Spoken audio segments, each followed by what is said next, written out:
Sphere channel. And now some chilled discussion after the week's angst, with the Doctor Who Detox Hour, or two.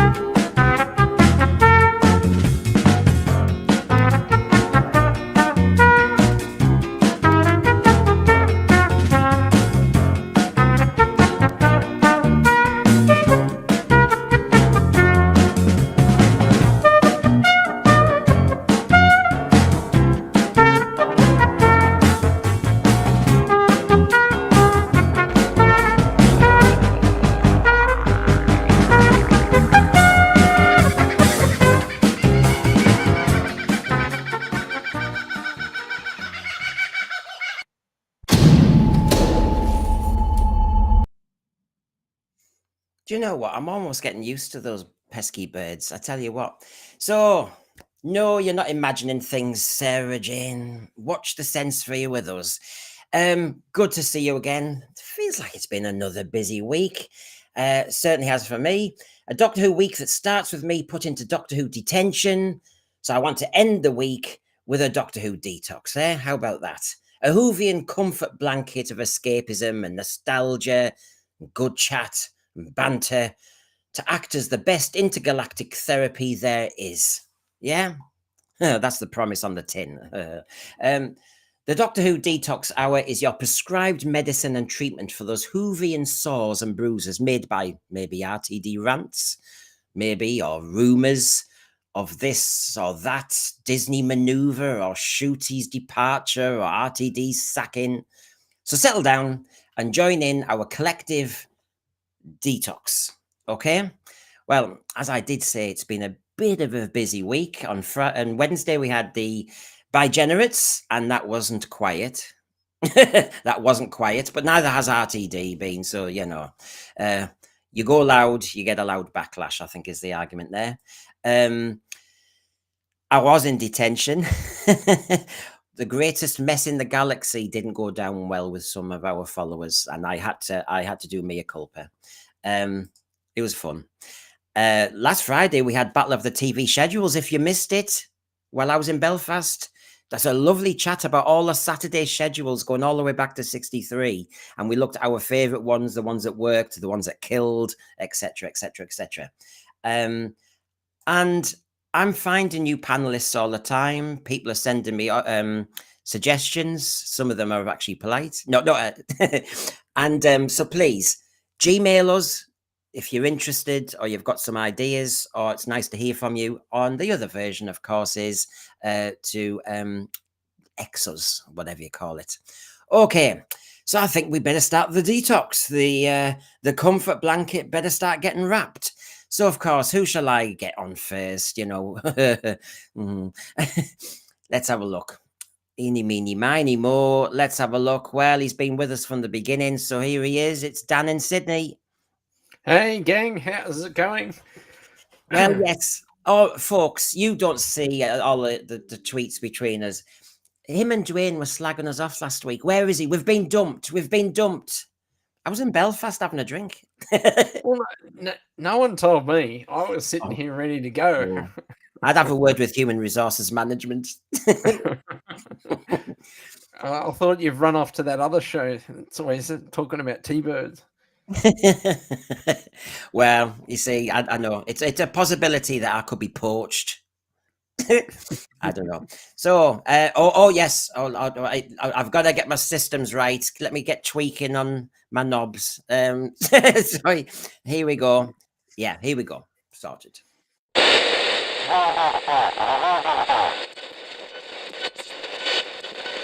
The next squad in, the basic blocking style traffic is 51st racing.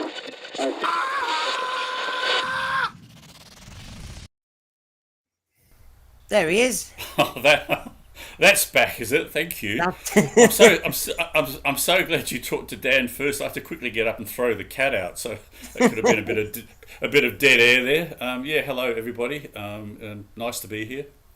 Well, good to see you. And if you watch Boomer Doug on his channel, you know that he's hopefully had a bit more good news this week. So he's Mr. Chilled. Yeah. I had a. You probably can't see in this light, so I've got a bit of a black eye. I had an eye surgery to get the last bits of cancer out of my eye, but I'm now cancer-free, guys. So life is good. Lovely to be here in all sorts of ways. Well, you've had a That's proper, awesome. yes, Thank and you've you. had a proper detox. And Yeah, definitely. Thank you. so, Thankfully, he's got his undies on. yeah. Yeah, but I've got my rainbow T-shirt. I've just realised it's a rainbow T-shirt. It's Captain Scarlet, obviously. Oh, you'll get Hey, a point. hey, Boomer Doug. Last week, even though I was in the middle of nowhere on satellite, and I didn't want to say anything because you were sticking up for me, but man, your mic sucked. Why? It was just hissing, and I could hear it on really? the satellite. Oh Yeah. no! I thought I had it sorted. How's it now? I suppose we can't. tell, Yeah, can you're we? good. You're good. All right. And It'll do. to fulfil the quartet, we've broken the Australian connection. But he's been on before. He's an adopted Aussie, isn't he, lads? He's good enough. Yeah, he's a mate. He's a mate. So here we go. It's Jeremy. He's a right swat though. Look, he's reading again. What's he Yeah. reading? Playboy. Is it? yeah. Jeremy shows what's on the inside. Yeah. What's Yeah, on the it's just the inside? Not the cover. Not the cover. It's a copy of Razzle. No, it isn't. No, it's Memories. it's that Memories. one. Yeah, that one. Yeah, I'm just reading how they did Frontier in Space. Oh, Nice taste. Good day, all. You all right? Yeah, well, that's oh god, you see, whenever every time I impersonated an Aussie accent, I sounded like a Cockney. It never worked. No, don't do it. We hate that. I know. Since when do we listen to you lot? I just want to. I just want to know, is detention over now?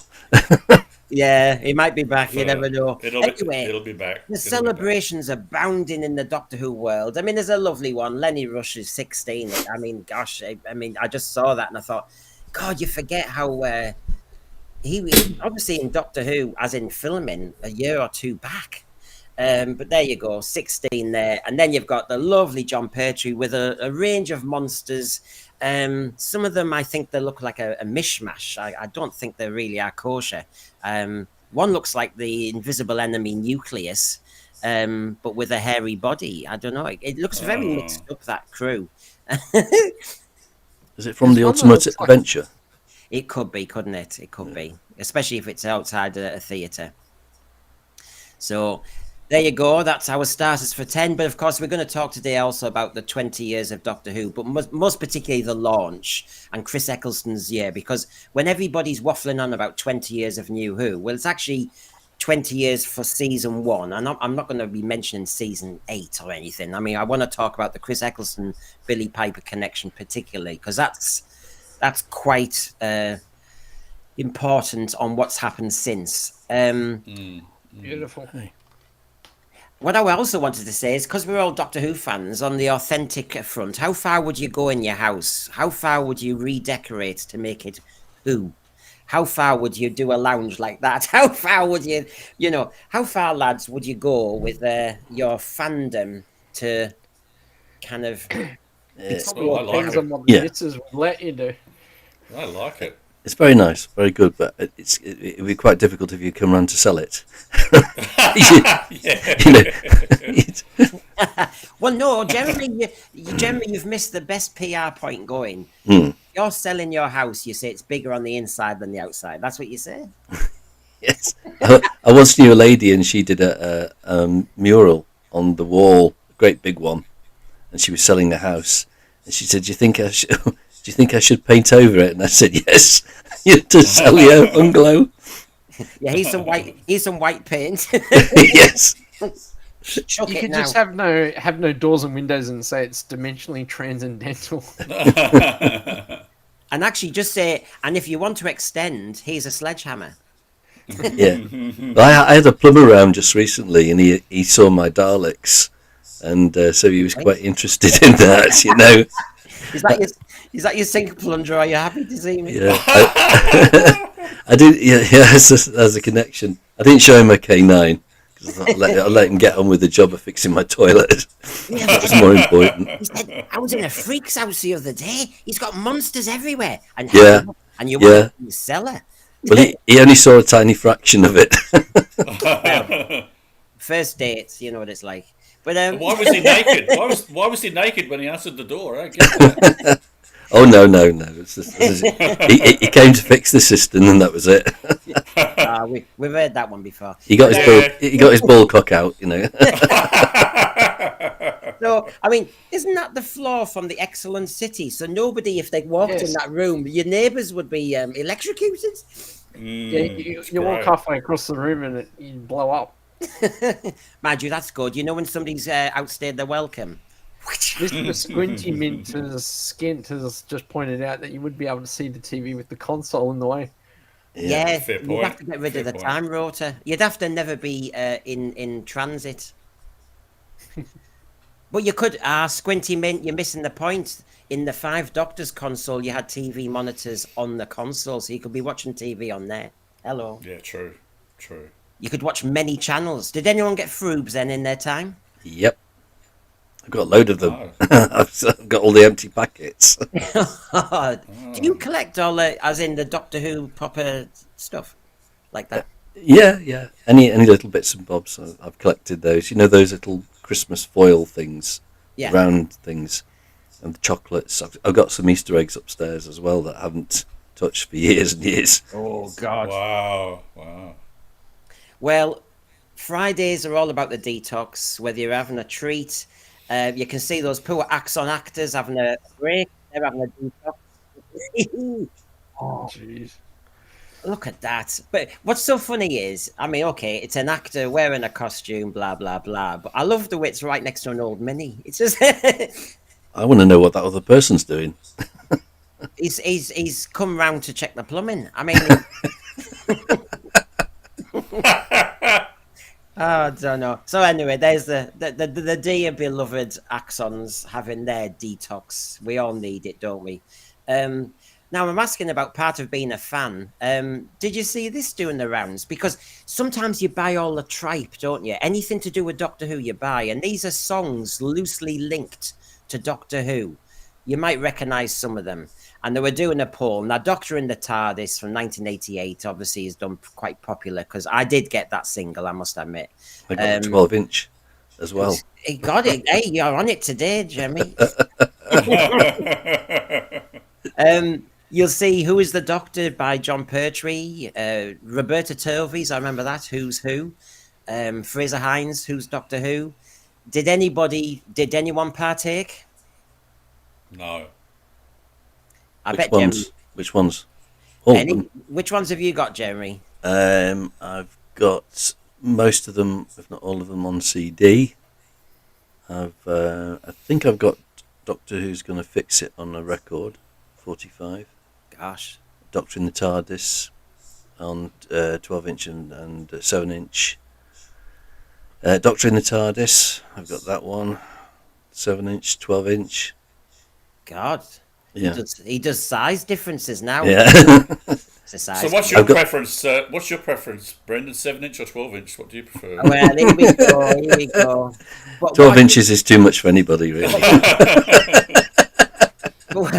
And as always, size doesn't really matter. But what was really funny was the Doctor in Distress was getting 0% on the poll, and I didn't buy that. I have to say, it was like, you know, scraping a chalkboard with your nails. Yeah, you had to be there though at the time to appreciate it in 1986 or whatever it was. I remember it on the news, and you know, we're fighting for Doctor Who. You're willing it to be brought back. You want the BBC to learn the errors of their ways. And then they show it on the news, and you hear all these actors are coming out, and it's a bit like, oh, we've got Ian Levine's the Bob Geldof of Doctor Who, you know, it's all woohoo and all that. And then you saw the level of celeb, and then you heard a few notes, and you thought, oh my God, really? I think Doctor Who's dead. Yeah, this finished. Yeah, they'll bury it now in a nuclear bunker. My God. So, did anybody own up in the thread? Did you get Doctor in Distress? And do you play it every night before bed? Oh, God. So, no one's going to admit that. Nobody will admit that one. Now, you may notice Dwayne's not with us. he's acting like, well, he has got a beard. He's acting like the master tonight. He's captured Matthew Waterhouse in Melbourne, and God knows what's going to happen. So basically, I don't want him to be caught in a web like in Castrovalva. That was very problematic. But yes, actually, Dwayne, if you want to play Where's Wally, here he is. There you go. Oh no, I've got the wrong button. Of course, I always have to have a gremlin. Let's get it right. Let's get it right, Brendan. Where is he? Where is he? Where is he? Here he is. There he is. So there's Dwayne on the right there. You'll recognise him. And there is Matthew Waterhouse on the left on table 5. So there you go. That's tonight live. That's why Dwayne's not here. He would be on, and he would like to be on, but obviously he's entertaining for Sirens of Audio.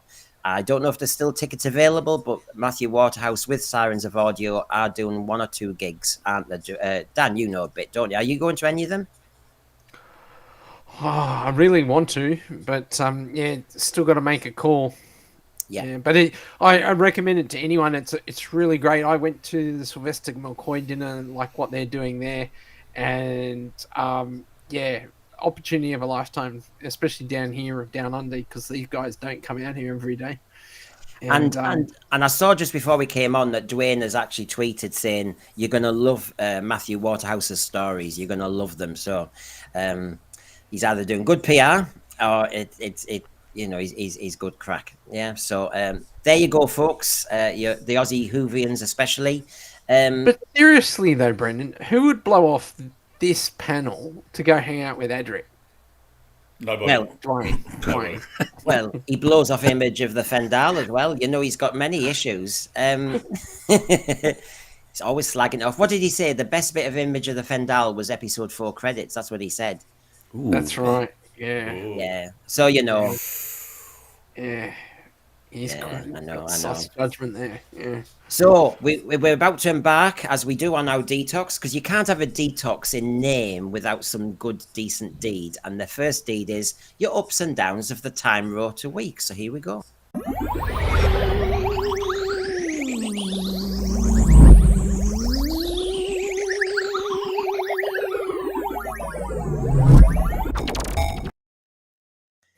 Sounds like my stomach sometimes, that. But anyway. So, first cab on the rank. What sort of week have you had, Dan, regarding Doctor Who? Well, I've had a great one. My season 7 turned up, and I've been going through the Inferno and Ambassadors of Death, because 2 great stories, and they've done a great job remastering them. Not perfect, but it's probably as good as we've ever seen it. So it's funny though, like Inferno. When you watch these things, you see something different every time. It just occurred to me this week that I reckon Don Houghton had a bet with Terrence Dix to say, "I'm going to set the record for how many times I can say penetration." Oh wow.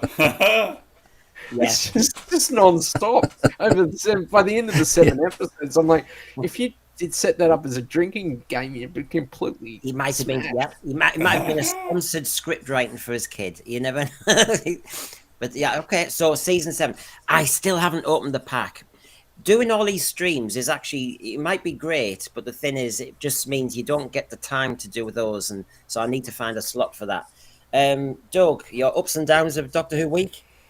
Well, there weren't going to be any until yesterday. My third Doctor figure from Character Options with a sonic screwdriver, thanks to your heads up for that show you did, I ordered it straight away, and I got it yesterday, and I was playing all day with my Sonic, so it was great. Was your maggot straight or bent?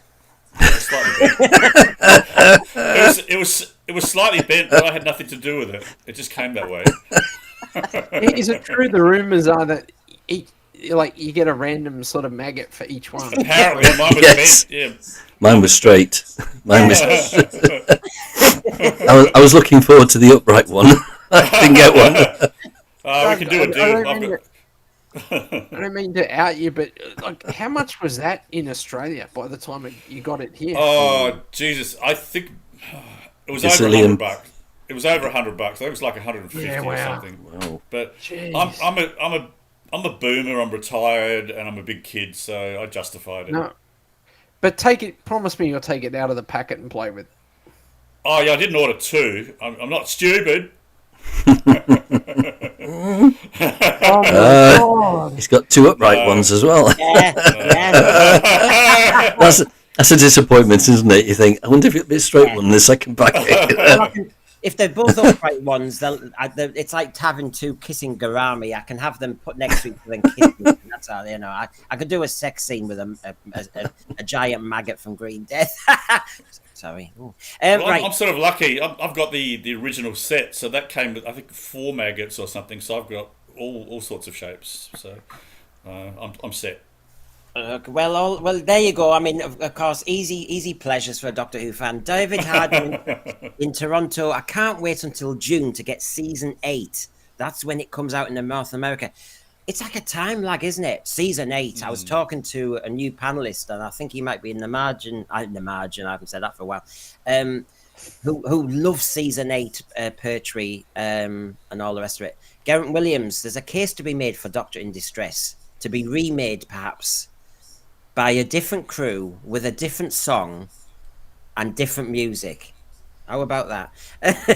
It could be Doctor in this dress. Yeah. And the whovians in distress listening to it. Oh yeah. Mr. Squinty Mint, my up was discovering the Radiophonic Workshop had released their sound library last month for use for home musicians. Yes. Oh really? Wow. Yeah. I'll have to see whether we can dabble with that with editing as well. David Harding, I don't know if I might have to do a detention next week, David. The euphemisms are flying fast and furious today. It wasn't intentional, it just came out. It can't be helped. Sometimes it can't be helped. I mean, Mr. Barrowman's got nothing to apologise for. So, I was trying to guess what your ups and downs would be. Obviously, I've got my Radio Times. I know you can get them electronically, but I got the Radio Times because it is 20 Doctor Who, New Who, and we will do an item on that today. But, you know, now, Jeremy, I know you're a collector. Did you get it actually in a hard copy form? Yes, I did. I only bought one. Because it's about £5 each. Oh yeah, I'm not that mad anymore. Plus, there's only a couple of pages in it on it. I mean, they're all generic for photographs. Which anyway, copy? so. Which copy did you get, Jeremy? Was Got it the the Shooty Jodie one? Oh yes, I bought the Jodie one. I had to search everywhere for it. No, I got the Christopher Eccleston one because I thought, well, it's 20 years ago, so that would be the best one to buy, I think. Yes, that was the best choice. I had a choice definitely. in the shops of David Tennant or Capaldi. Now I love them. I love Capaldi and what he did and all the rest of it, but I had to go for the slightly earlier one because David Tennant, technically at the end of 2005. Yeah, it's the same decision really. If Chris Eccleston there, I would have had it. There's only 2 covers I wouldn't buy. I wonder what those are. Now this came across my doorstep, and I thought, what is all this nonsense about Lost in Time? Tunnel in the Time Vortex. I think it's some sort. Is it an online computer game or something? And have you had a look at all those doctors lined up there and found any missing? Yeah, Christopher Eccleston. It's the 20th year of New Who, and Chris Eccleston is not there. Now, some people said, yeah, but John Hurt's War Doctor isn't there, and the Fugitive Doctor is. Okay. Yeah, what the hell? What the hell? Well, exactly. But I think the biggest crime is where the hell's Chris Eccleston? Just like we always say... Yeah, well, they got Joe Martin there. Yeah, exactly. Yeah, that's the point. Crazy. Maybe he didn't give permission for his likeness or something. That's possible, yeah. It is possible, but then don't do it like that then. You know, I mean, I don't know. I mean... Their the thing is, likenesses aren't that good anyway. But the thing is, Chris Eccleston has to be given all that merit for taking a risk with his career, bringing back a show that there was no guarantee it would work. And it's like giving credit to William Hartnell for pioneering it, and a lot to Patrick Troughton for taking the risk as the first ever replacement Doctor.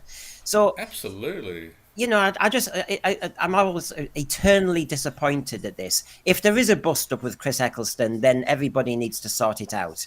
And Chris Eccleston is allowed to have an opinion. You know, he may not be the power here. And of course, I've matched that up with, obviously, there was a Mirror article recently. Doctor Who's Jo Martin will return to title role in a shot. It was only basically, she said, if she was asked, she'd come back. And I thought, oh, I bet you would.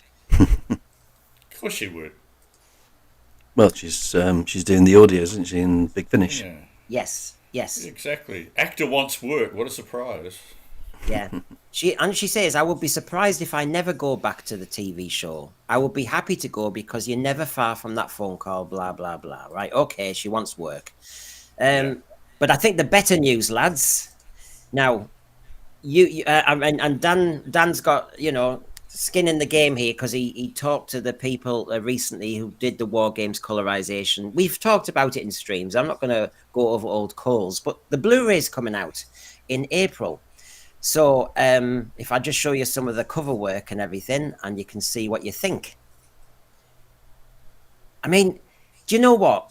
They can sell a dud if they want to. I'm not saying the War Games is a dud, but I love their artwork. I love what they do with some of these sets, and it does make you think. It's Go really on, nice. I know. Really nice. I've ordered it. I know people criticise it, but I haven't seen it for myself yet. So I've ordered it. What would have been cool is if they had the original War Games remastered on Blu-ray in that set. Is it not? That would be Is great. it not? Is it not? Is it not? I thought it would have been. Well, it They did says that with it's- the Daleks. Didn't they do that with the Daleks? Or am I wrong? I think they did. Yeah. Oh, I think they put the have. original on, yeah, but it was on DVD, wasn't it? Yeah. It wasn't Oh, I hope they- remastered.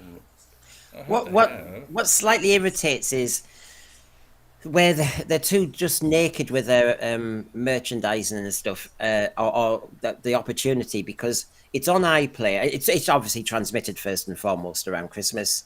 Then it stays on iPlayer for a while, and then like Daleks in color, it suddenly disappears so that you'd have to go and buy it. It's like, But you know what? I watched Daleks in color through the iView through my Lightspeed Overdrive arrangement from here, and the quality's not like getting the Blu-ray made it so much better. Like watching Daleks in color with the Blu-ray version was far superior than seeing it on iView. it's getting interesting, because you can see there's been a decent point about the BBC iPlayer. I know we're talking to Aussie Whovians, and we're going to talk about the ABC tonight and issues to do with poor Whovians in Australia and how they've been shafted, really. But before we get there, the BBC iPlayer, when I'm asking some of our panelists to do a review now, like the greatest the greatest show in the galaxy, I actually don't get the DVD out. I've got the set, I've got the upgrades and everything, but that seems more faff than actually just going on BBC iPlayer and just watching. And actually, sometimes I need to be on my computer so I can actually take a screenshot. So actually, in the end, those DVDs aren't getting as much use as actually the BBC iPlayer access. Yeah, that's what I do sometimes. If I just want a quick Doctor Who fix, I just go to the iPlayer and play it. Yeah. And then you do miss the upgrades, and then you do miss the extras if you want them now and again. What does everybody else do in the thread there? I mean, if you are in Britain, do you do the iPlayer or do you actually get the DVD out? Is the DVD disappearing, whether it's Blu-ray or not? Is it starting to be kind of no longer, needed, surplus to requirements? I hope not. I sort of do the same. Obviously, we don't have what you guys have, but in fact, I did it today. I was rewatching the Peter Cushing movies, which I'm going to do a video on my channel, and rather than get out the set that I've got, I just went and bought 2 digital versions because they were going cheap. I think I'd never get rid of my collections, but they're starting to turn into sort of paperweights. Really, I find streaming's easier, which is a pity because you're right. The Blu-rays are so much better in so many ways. And I do, everybody on this channel, I do like the colorization process. But not the editing. Exactly. Not the editing. Exactly. But not the editing, no. And as David Harding said, he'll if the 10 episode War Games black and white was on that as well, he'd buy it, but not not for the edited version. And that's a Fair damn point. shame. It's a Yeah, damn it is a shame because shame. they've colorized 4 episodes in length, so to speak. But And also, I don't have a Blu-ray player on my computer, so I can't have access to No. PDFs, which is a bit of a pain. But there we are. yes, Mm. Crimpling here. I always watch the DVD. I've never used the iPlayer for Doctor Who. I like to watch an episode, then watch it again with the commentary on. Do you know what? I did that with the first season or two of Eccleston and Tennant. I've never done that since. That's another option. Oh my God, I'll never have a life. You know what though? I'll admit it's a little bit the same because like I get the convenience of BritBox when we had it when over we the had it. iPlayer. It's even Yeah, better same. than iPlayer. The interface is way better. But It was good, Like- yeah. I must admit there are times where I've got the Blu-rays, but it's just easier to walk over and grab the individual DVD episodes and go. yeah. And Well, I've got a 4K player sitting in front of me here on my computer monitor. Okay. Well, our thread is alive and well, and I will join you all soon properly, just while we get into some of these little items. But I just wanted to show you this. I wanted to show you this because we seem to be looking at merchandise. What do you think of that, lads? Oh, that's awesome. Wow. It's okay. Yeah, I mean, the lighting helps, doesn't it? But a Sutek light lampshade, would anyone in the thread get that? Wow. I mean, it's different. You can imagine being a kid, mad on Doctor Who. It's a bit like an African face mask in a way, you know, those masks, and you think, whoa, it's a bit, whoa. But there's an age you are when you're in your bedroom and you love that thrill as a kid of being slightly scared. And I don't know, the eyes are amazing. And it is the original Sutek, of course. If that was produced back then in the 70s and I bought one and put it on the wall, my mum would say, "You're not having that on the wall." Yeah, well, yeah. Yeah, my mum would say, Get that down. yeah, she'll say it doesn't go with the wallpaper. And I'm going, Yeah. Sutek doesn't care about wallpaper, ma'am. Big To be flower. honest, though, if I stuck that on the wall as a kid, I'd have bloody nightmares with that. Yeah. thing, Yes. Yeah. Yeah, if you wake up at 2 in the morning, whoa, God. Like, oh my god, that would be terrifying. And your dad could tease you. Son, I've just come in to. That would change the story for when, you know, my dad woke me up to take us to Longleat 83. And if he switched the light on and I saw Sutek first, like, whoa. What'd be cool is if you could actually like put it on like a face mask Yeah. and do the whole. Oh, yeah, you'd need the smoking thing. You'd be going around the house saying, "I am the servant of Sutek." Yeah. I Mum bring thinks- Sutek's gift of death. Yeah, our mum says, "You're my servant. Get the bloody dishes done."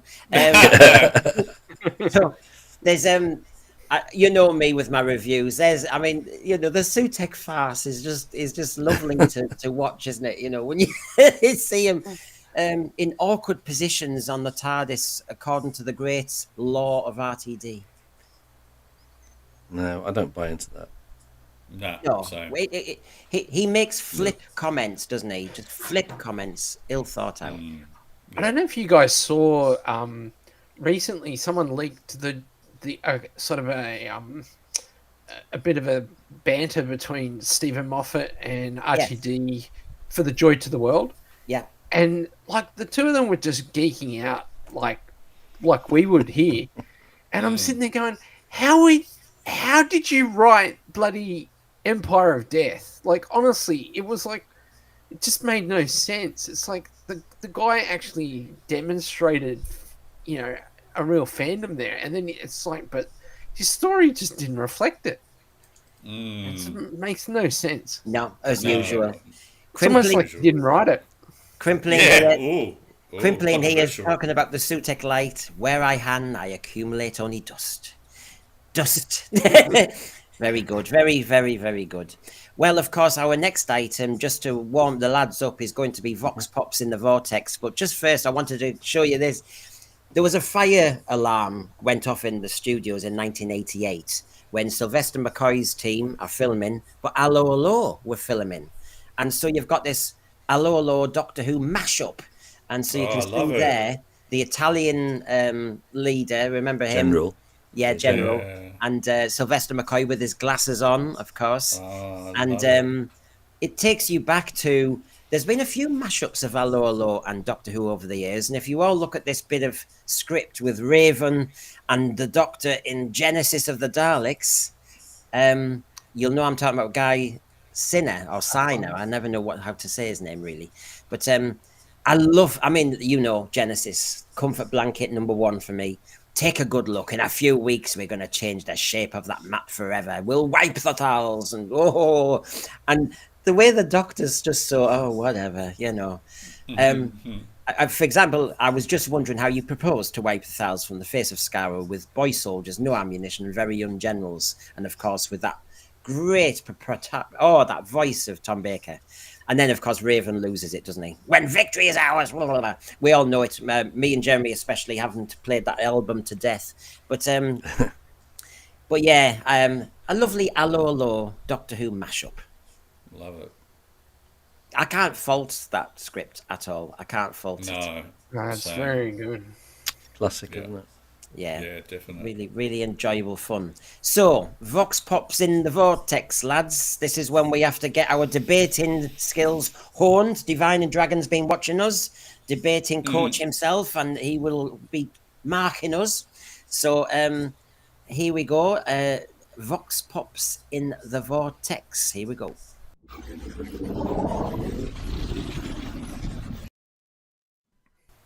So, just a couple, because we want to get into the Doctor Who at 20, where I've got some lovely edited clips, everybody, so hang around. And we also talk about how Australia's been shafted regarding Doctor Who. And there's a few tasty nostalgic items with shows that are, 54 years old, 42 years old at this moment in time. So the first one here is from Tinted who I often go and look at his tweets because he does that colorization. Now, he says, after listening to Trap One's recent podcast, they mentioned how season 7 ended up being the series Troughton would have loved to have done, which left me thinking, what if Pat had agreed to do it before passing the torch to John at the end? Now, a lot of us are giving season 7 lots of love, and we've been dying to watch it again, blah, blah, blah. But the question is there. It's a nice hypothetical. Where do you stand on this, lads? What if Pat Troughton had agreed to do it? How different would it have been? Very different. Oh, that's a tough one. I love season 7, but I love Patrick Troughton. Do you know what? In an alternate universe, I'd love to see that. But it would kind of unravel Spearhead from Space, because a lot of it is all about the relationship rebuilding with John Pertwee and the Brigadier. Well, you could have had the return of the Yeti and the Cybermen in this particular season. Yes, yeah, and reacquainting himself with the Brigadier in his original face, I guess. I'm torn, mate. I love season 7 with all my heart, but that's an amazing. Which one do you think is the most Troughton-esque? Spearhead. Spearhead. I think Spearhead. I could see Spearhead. I could see Spearhead being almost unchanged, except that it's the familiar face. It's hello Brigadier, and it's Troughton. So they obviously there's not that comment about how he didn't believe it was the Doctor at first. I think there would be hardly any change to the story really. Obviously the performance would be different, but no, I think it'd be great. I agree. Spearhead would be the one for me. It's the one thing I've almost held against Patrick Troughton when he advised Peter Davison to only do 3 years, and I thought, Pat, go on, do a fourth. I mean, there's lots of ifs and buts because it was still in black and white. I wonder if Pat Troughton resigned before he knew all the possible changes. And sometimes you're the catalyst by actually leaving. It forces the bosses to do a rethink and colour and this and that. And we do get to see what Patrick Troughton was like in the Three Doctors in colour. Yeah. And I still remember being excited. I still remember watching that on broadcast. Yeah. And I was so excited about it. And probably a bit old for Doctor Who. Then I was starting to grow out of it a bit, but I just loved it so much. It was brilliant. A bit disappointed about William Hartnell not appearing in person, but we all know why. Yeah. But it was beautiful. I loved it. Well, Mr. Squinty Mint is Skint says, I like seeing Pertwee's approach to authority in the stories. So therefore, I suppose the vote's there for sticking with Pertwee if you had some strange upgrade choice. I've just met Farsight. Hello. Nah, that wouldn't have been season 7. No. So it's a no from him. And SG's reminding us with this 3-year rule. Davison did want to do a 4th year, but J&T had already made plans to write him out. I can't. Oh. I thought. Does anyone know? I mean, I keep hearing different versions of this. I thought Peter That's Davison, news to me. Yeah, I thought same. Peter That's Davison news. had been told in the car park. I mean, remember, he doesn't have to do what he's told by Patrick Troughton. It's a bit of advice. No. He holds it in his head. Then season 20 is a bit of a letdown regarding the writing, I think is what Peter Davison said. That's what I thought. And then he left. And then, unfortunately, season 21 upped the game a bit. But by then, Frontiers and all those things were too late for him. What do you think, Jeremy? I don't think he was happy with the scripts, was he, in season 20? So I think what I that sort thought. of changed his mind, didn't he? So that's the reason why he left, I think. Yeah. Is that what you thought? You've heard, Dan? Yeah, I remember hearing him on a commentary making the point that if he'd got the scripts for season 21 in season 20, he probably would have wanted to stay on for another year. Oh, God, it's so... There's all these ifs and buts with Doctor Who, and I know we all going on about different time zones, but you think, oh God, it's so tempting. Paul Mabley was in my part of the world. Was John Pertwee announced as the new Doctor before Troughton announced his departure? No, I think there was actually there was a lot of angst in the BBC about what to do. I think it was a big risk for them. They were wondering at one point, weren't they, about whether even to bother continuing, weren't they? That's right. If you look at his... Sorry, mate. Yeah, go on. No, go on. No, just with the 3 years of Troughton, I mean, when you look at it, it's quite tumultuous in terms of directors and producers and writing. Oh, absolutely. Absolutely. And the ratings, too. The ratings weren't great. I mean, it's just amazing that they got it to screen, probably. Yeah, true. Now, he's Crimpling. I mean, he's challenging us here, isn't he, Crimpling? Inferno. Is he? I think Inferno is obviously one of those really iconic stories. He said it would have included comedic moments had it starred Patrick Troughton, running away from soldiers and hiding rather than speeding around in Bessie. It wouldn't have been quite so grim. Fair point. There's quite a lot of humour actually in Inferno. Having watched it today, especially at the end with the whole gag with him taking off with the console. I don't really like with the console flying around on its own. It irritates me. I mean, we obviously know that that was a budget thing, wasn't it? They just thought we'll stick the console in. But I agree with you.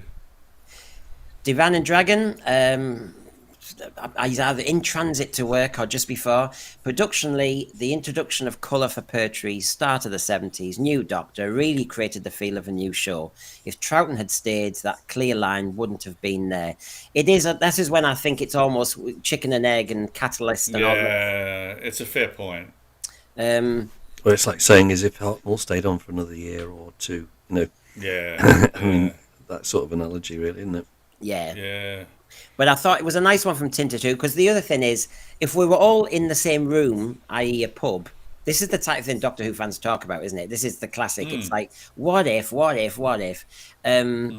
Geraint Williams, technically the Big Finish story, The Annihilators, is a season 7 Troughton story. I haven't listened to that. I'm going to have to... Oh, yeah, thanks for the heads up on that one. Yeah, Sonny Waffles, Pertwee is hilarious, though. And it was Sonny Waffles who was telling me about season 8. Absolutely loves season 8. So, that's obviously down to Pertwee. So... Here's a good question. What happens if season 2 is the last season?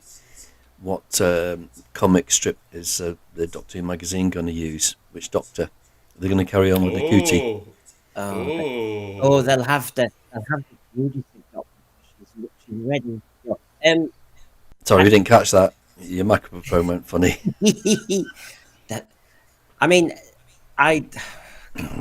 I don't know where you'd start with it. There's too many doctors now. This is the problem, isn't it? Going to be interesting, isn't it? Yeah, Good question though. I don't know what they would do. I would Maybe have they'd thought go in the end. retro. Yeah, I think the advice, if I was commissioning for Doctor Who magazine, is commissioning to to comic strip writers and stuff. Is I'd say it can now be a free for all that that you can go from a first Doctor all the way through to a 15th Doctor, and we'll keep the range going. Because now and again you get a William Hartnell special, not a special, but it's more focused on a certain Doctor, and I think it would be wise to then commission a range of them, because there should be no. I think so. Favorite. Yeah, I think so. As good parents, there's no favourites, so we should be using them all. Now, one more, lads, before we duck and dive into the edited highlights, little nice cosy clips of season 1 with Chris Eccleston and Billy Piper. Now, this one, I want a new race of Time Lords, says Phoebe. The ones brought up after the Time War. We used to have Omega, Barusa, the Castellan.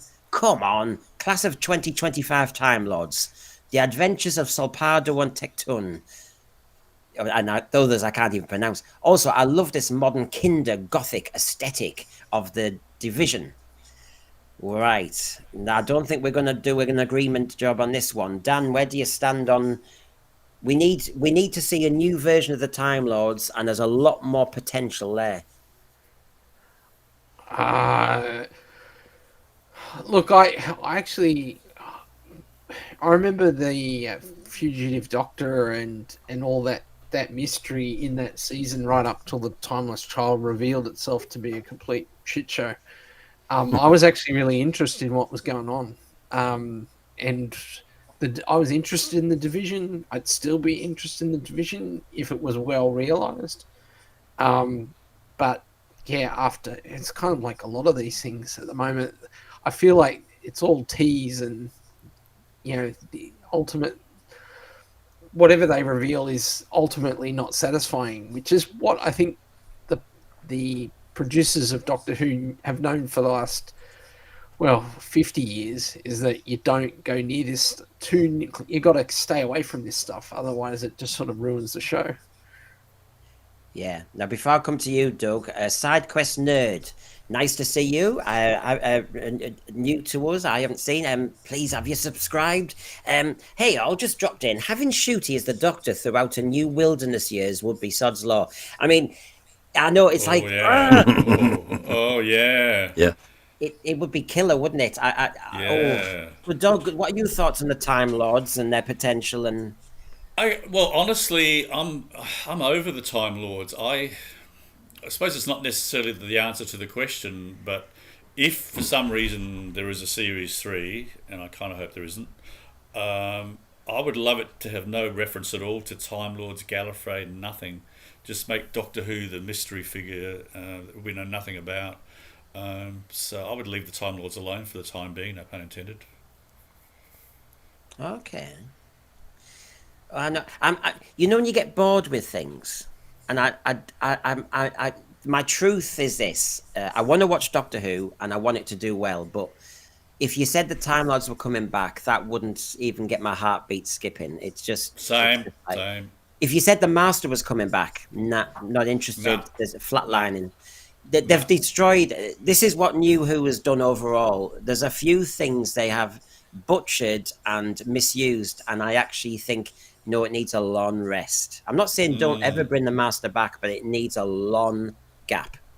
I'm over it. Hear about the adventures of Tech Tayun? Seriously, no way.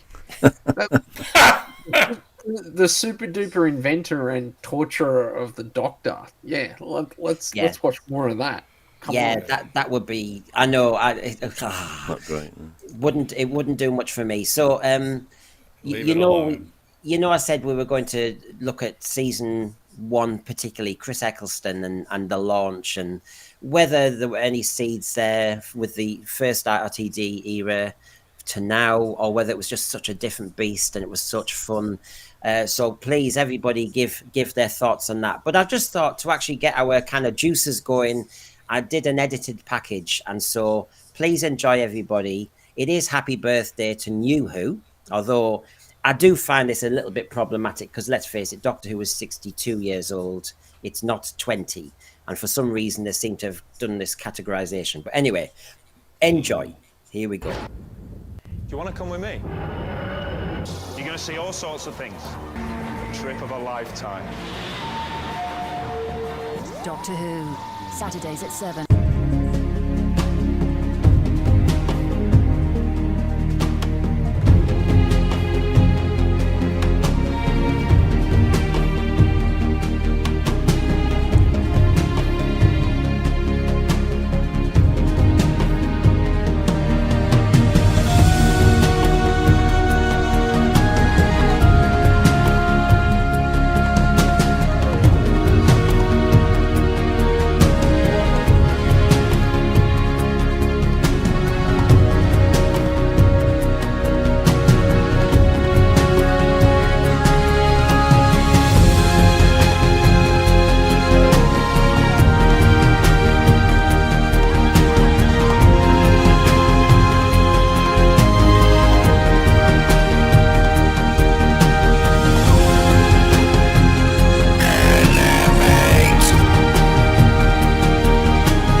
You're the most remarkable man.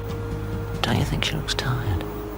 Sack Russell T Davis, sack Jane Tranter, sack Phil Collinson, sack Julie Gardner, and I'll come back.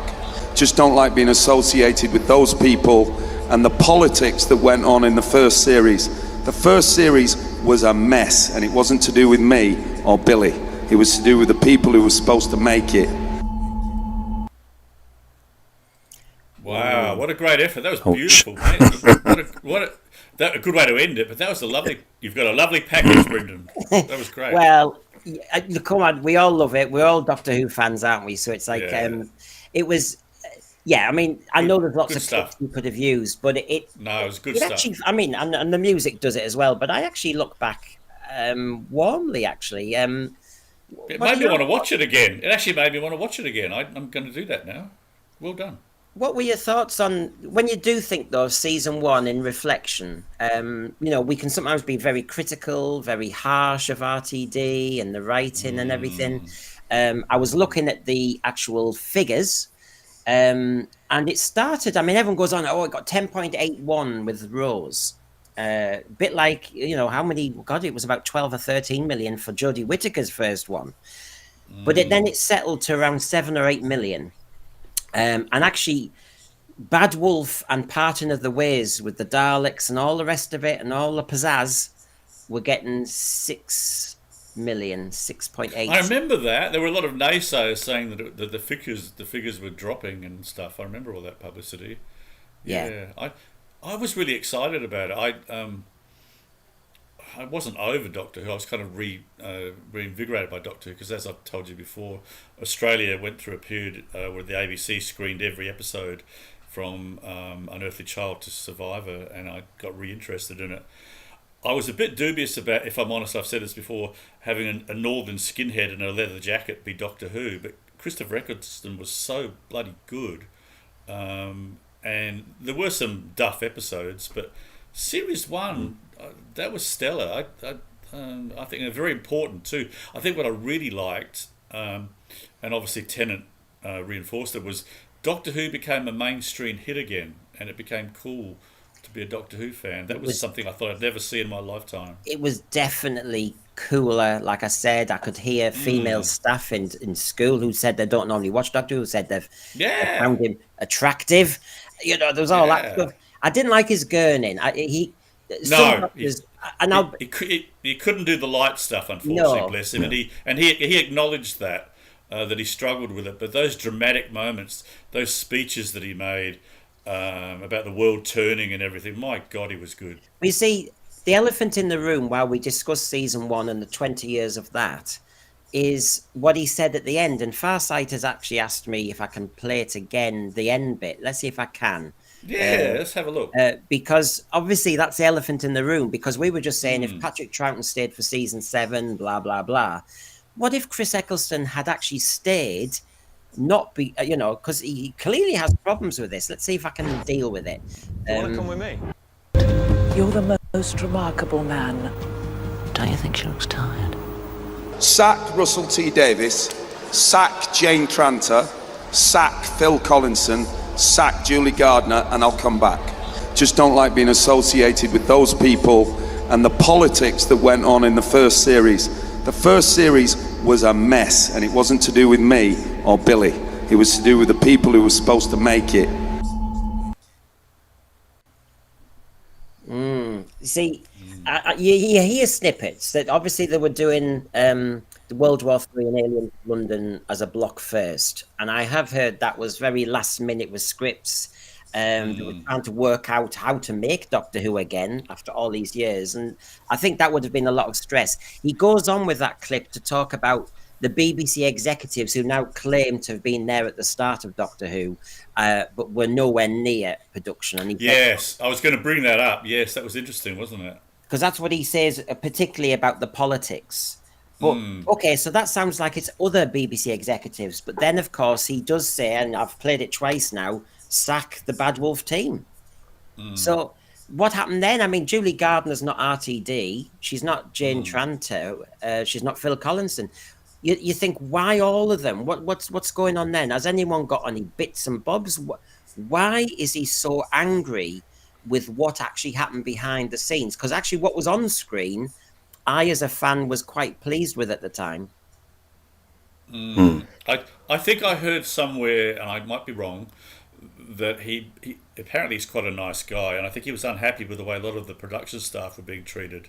So I think that had a little bit to do with it. Yeah, Chris Eccleston's quite opinionated as well, which doesn't always help. You know, drinking violet, that's for sure. Maybe Jeremy, no. But this is the thing, isn't it, Jeremy? Isn't it funny? Chris Eccleston's an actor. Everybody knows he's got opinions and he's very serious. But he'd worked with RTD before. But RTD, as we all know, watch my Bar-Generate show on Wednesday, RTD has very strong opinions too. Now, maybe two people in the same room with strong opinions about how to make this a new series, for once it didn't work. Well, it also depends on how much of a shambles it was in production.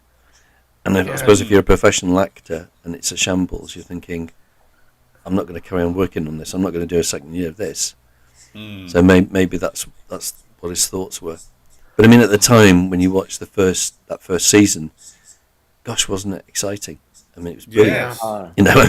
The atmosphere was there on screen. The chemistry was there on screen. Even though I wasn't a massive fan of Christopher Eccleston's portrayal of the character, I thought, I'm not sure whether this is going to work or not. And it worked. Same. So I thought, I agree with you totally. And then when David Tennant came in, then of course it went stratospheric. The whole popularity of the series in terms of toys, marketing, the lot. Yeah, everything. We see, as Farsight says here, and if this is true, we haven't improved. Farsight says, I read that Davies didn't know initially whether to make it a comedy or serious. I feel as though that's where we are with Shooty Gatwa as well. He doesn't know whether to make it light entertainment, a song and dance musical. He doesn't. He's basically Doctor Who's fallen between the cracks because he can't establish what the actual brand is. What is this preoccupation with making a comedy? Doctor Who was never a comedy. It had some light moments.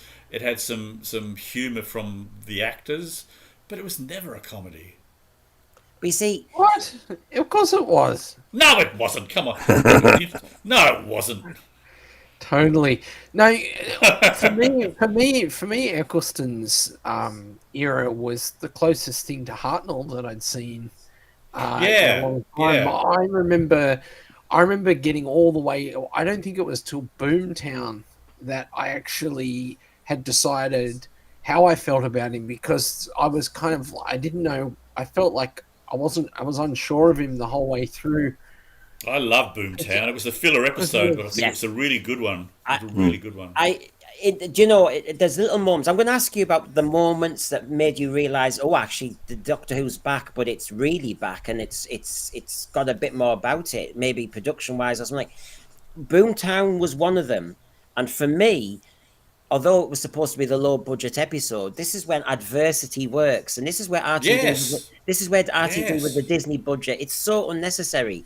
You just Yeah. go to Cardiff in a bog standard. I Absolutely. say bog standard restaurant, but you know what I mean. We're in a restaurant, and it's the dialogue between him and the Slovene Margaret, because there was a bit of comedy. Okay, I went with it, where basically she was trying to kill him in lots of different ways. Okay, Yeah. but after that bit, we got to that serious premise that the Doctor's never there at the end, at the execution.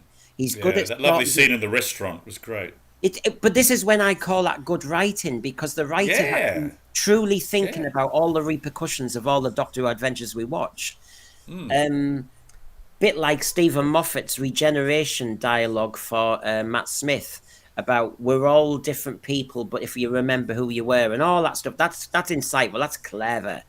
And I just like that bit in Boomtown. I thought, do you know what? I've never thought about that. I've been watching Doctor Who, and I've never thought the Doctor's never around to see the actual consequences of catching somebody. Yeah. You know, does society settle down after he clears off in the TARDIS? As I know, Dan, you don't sleep on this one because you worry about the Peladonian miners.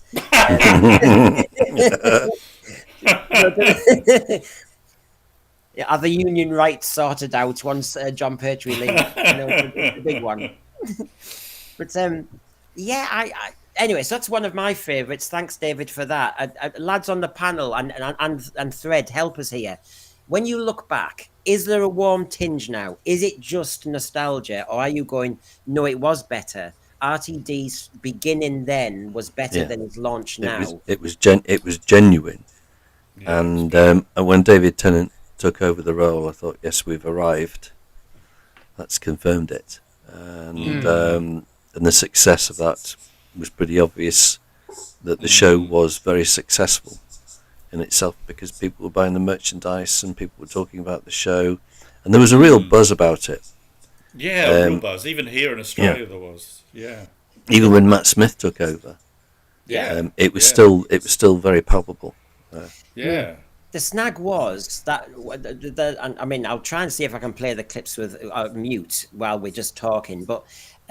So excuse me in a moment for people if I give it a go and it doesn't work. I'll just then take it off. I'm trying to say, because the bit when in the Christmas Invasion, David Tennant, yes, in those early days I was very excited, but the seeds of other issues were there.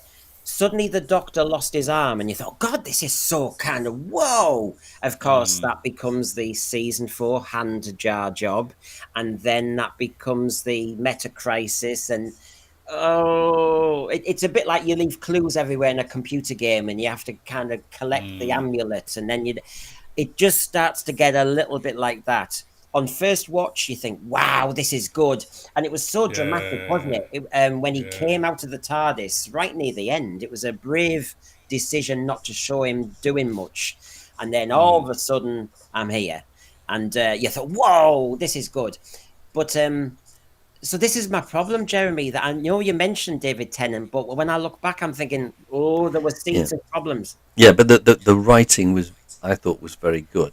Not 100% 100% of the time, but it was very, very good. And you actually did feel for the character. You actually did feel for David Tennant and the emotional bits. And so the connection was there. Unfortunately, the connection is not there now.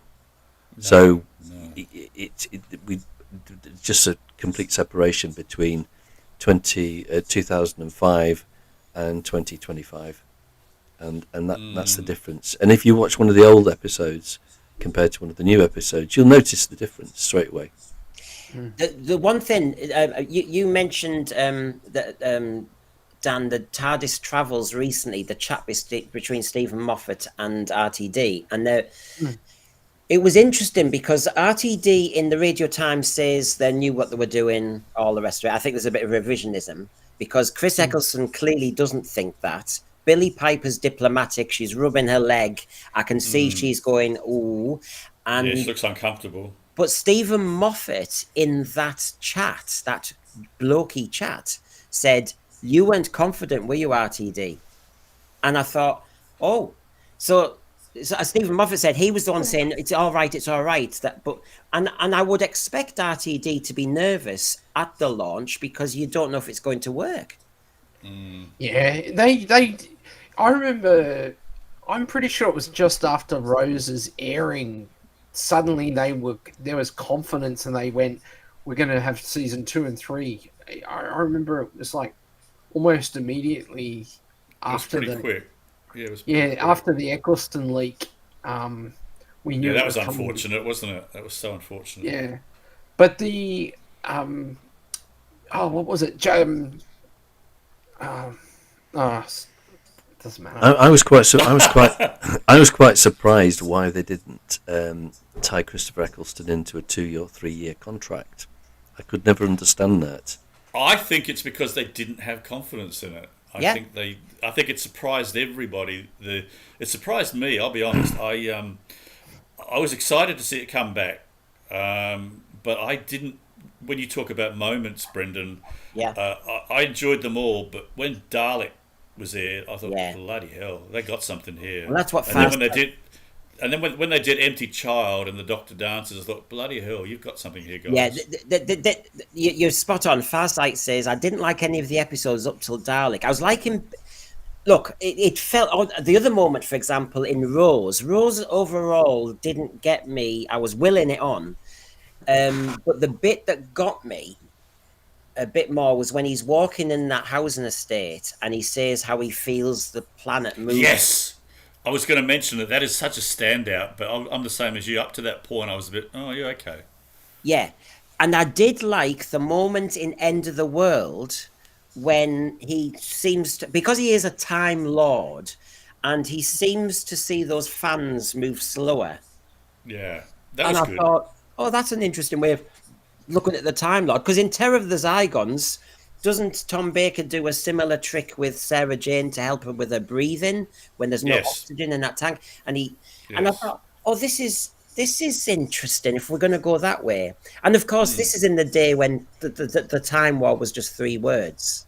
And actually, it was a neat idea not seeing it. But it's not nostalgia. I just rewatched. I've got the Blu-rays here of Eccleston's era that I bought just before Christmas, and like every one of those episodes, I remember rewatching over and over again at some point when at the time, and even today, like it's each episode has its own feel. All 13 episodes are solid episodes, and the whole season ties together really, really solidly. Like. Yeah, I mean it's a cohesive thing. Yeah, the script writing was much better. I felt back then. Yeah. Now, and this is my other question. I've got loads of questions, so I'll see if my brain can cope. But when I was looking back, you had here we go. For season 1, you had obviously Russell Davies, Mark Gatiss, Rob Shearman, Paul Cornell, Stephen Moffat. Now, in season 1 of RTD2, we've got RTD. Stephen Moffat. What's happened to Paul Cornell, Rob Shearman, Mark Gatiss? I know. Instead, we've got Juno Dawson, Inua Ellams. We had a Loki writer from last year. What's happened to these ones who in the wilderness years were writing Doctor who are pure Doctor Who fans, who are tried and tested in that messy first season and know the score now? Dalek was a brilliant story overall. It scored well. So why hasn't Rob Shearman come back? Has he got no more ideas? Oh, I doubt it. Maybe Paul he didn't Cornell want to for some reason. You know, what's going on here? Well, I mean, they didn't use Robert Holmes for a while, and JNT was very reluctant to use Robert Holmes. He didn't like Robert Holmes' writing, but he came back. Well, they're going to do Caves of Androzani. So maybe it's a question of that he just wants to give some new writers a chance. Oh, and Jeremy, don't you know how that works? Because suddenly you're much more powerful the second time round. The first time, you're all a little bit helping each other. And I remember reading about they all had writers' meetings and texts and everything because none of them have done this before. None of them have been responsible for the Doctor Who machine before. They've all been Doctor Who fans before. So this is their big moment. And I think they've all been quite collegiate. Yeah, but I suppose somebody has to start somewhere. I mean, some of these writers and new writers have to start somewhere, but not on Doctor Who. But not on Doctor Who. Don't start on Doctor Who. But if they've got a good story idea of some merit, then maybe it might work out. But I don't know. I'm not familiar with these new writers, so I don't know. Jeremy, would you give me a chance to write a Doctor Who script? I've got this idea of a Eurovision Song Contest in space. I can't wait for that one. Well, that's a great idea. You can write. I mean, what was that? What was that Patrick Troughton one? That Prisoners in Space, where there were women warders. That didn't obviously get past. But I mean, that was a story idea which sounded a bit dull. I mean, the space pirates was, If you had the Patrick Troughton Doctor landing in prisoner cell block H, and suddenly he meets Vinegar Tits, and end of episode 1 is he's tortured by putting his hands in the steam press. It would have been good. Would have been a hit. As I said, I think new writers should be given a chance. That's why you need a pool of different script writers, and then you can choose a script if it sounds good and the writing's good. Fine. But I think as far as script writers are concerned, you need as many as possible, but preferably if they've got a science fiction track record. Yeah. Well, you know what's a crime though? Like after 20 years of Doctor Who, we've got to the 20-year mark, and the only writers that we've deemed fit to write after all those writers that have contributed over the last 20 years, it's like, we've got to go back to RTD and Moffat. It's just. Yeah. It's like if that was a company, we'd say that's a failed succession. Yeah, I mean, absolutely. I mean, as you said, Brendan, if you go into a bookshop and you go and have a look along all the science fiction writers, why didn't Russell T Davies approach any of those writers, or put out a general call and say, "Is there anybody that would like to write a Doctor Who script or an idea for a Doctor Who script?" Well, Jeremy, as a good teacher, I also have the answer. And of course you do. And the answer is because he wouldn't dare approach science fiction writers because they've got more about them. He's got the television script writing experience. I'll give him that. But they have got the sci-fi concepts. They're kind of bathed in it. Come on, RTD doesn't bathe in sci-fi concepts. He bathes in space opera and soap opera. That's what. Farsight's got an answer for you. You might applaud this one, Dan. Feed the miners to Agador.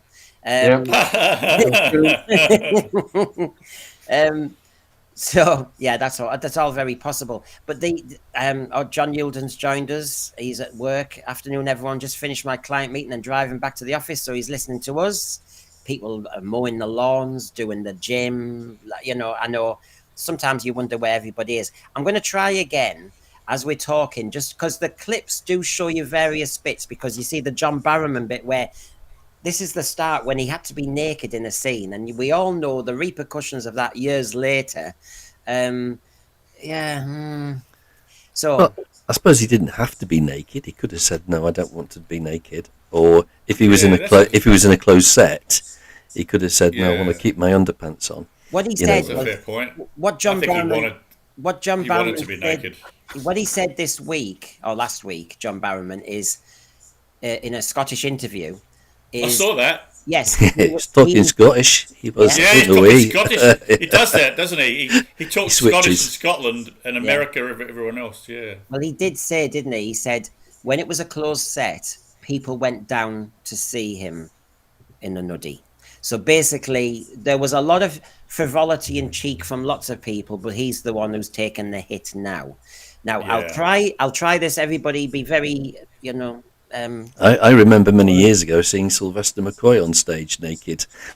Oh God! I can't see that. It was in a play called Having a Ball, written by what's the name? The one who Willie Russell wrote it. Yeah, I It was was a- thinking wow. the only one I knew he was in was the Pied Piper, or that Bonnie Landford was in Peter Pan. I thought, what's this, Peter Pan? this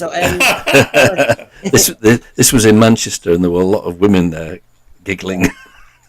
Paul Giggling. Mabley- That's not a response you want, is it? No, must have been Mabley- cold on stage.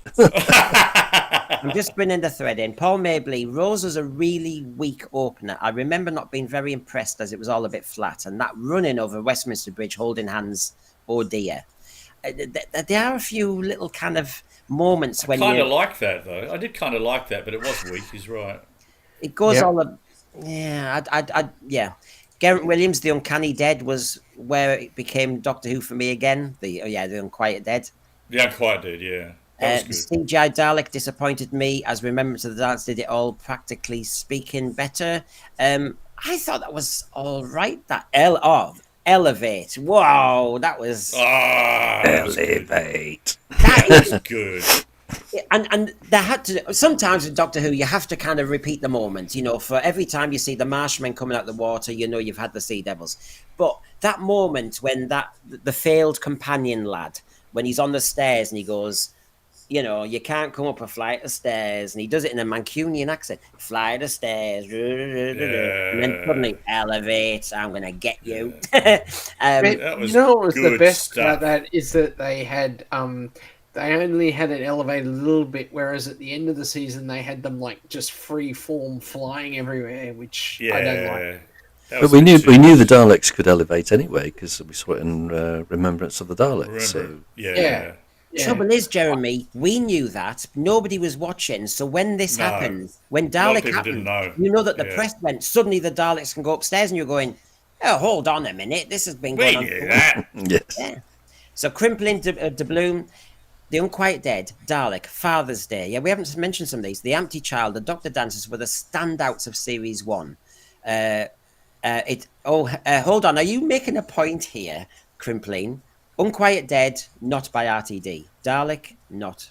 Father's Day, not. I've said that all along. Look at the list. Look at the list. It's not RTD. No. To be fair, we judge on ratings and we judge on audience figures. Which one, lads? I'll go around the panel and the thread. Which one do you think got the highest audience appreciation for season 1? Dan? As in, which one did you enjoy the most, and hope that you kind of agree with the audience?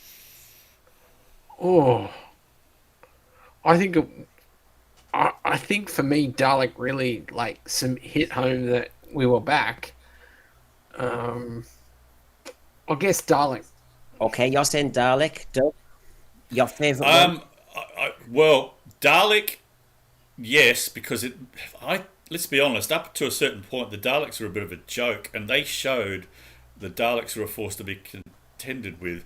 But I would say The Empty Child and Dr. Dancers, I was well and truly back into Doctor Who when I saw those two. Okay, Yeah. Jeremy? So I'd say Empty Child, definitely. Jeremy? Dalek. I quite enjoyed that one.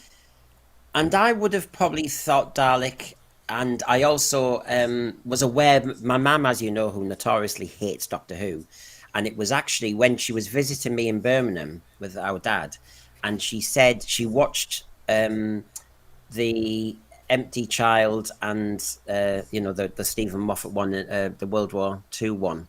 She liked Doctor Who then. She actually said, are you going to watch it? She said, I saw The Empty Child last week. She didn't know the name of it, but she said, I saw it and it's really good. World War II and it's whoa.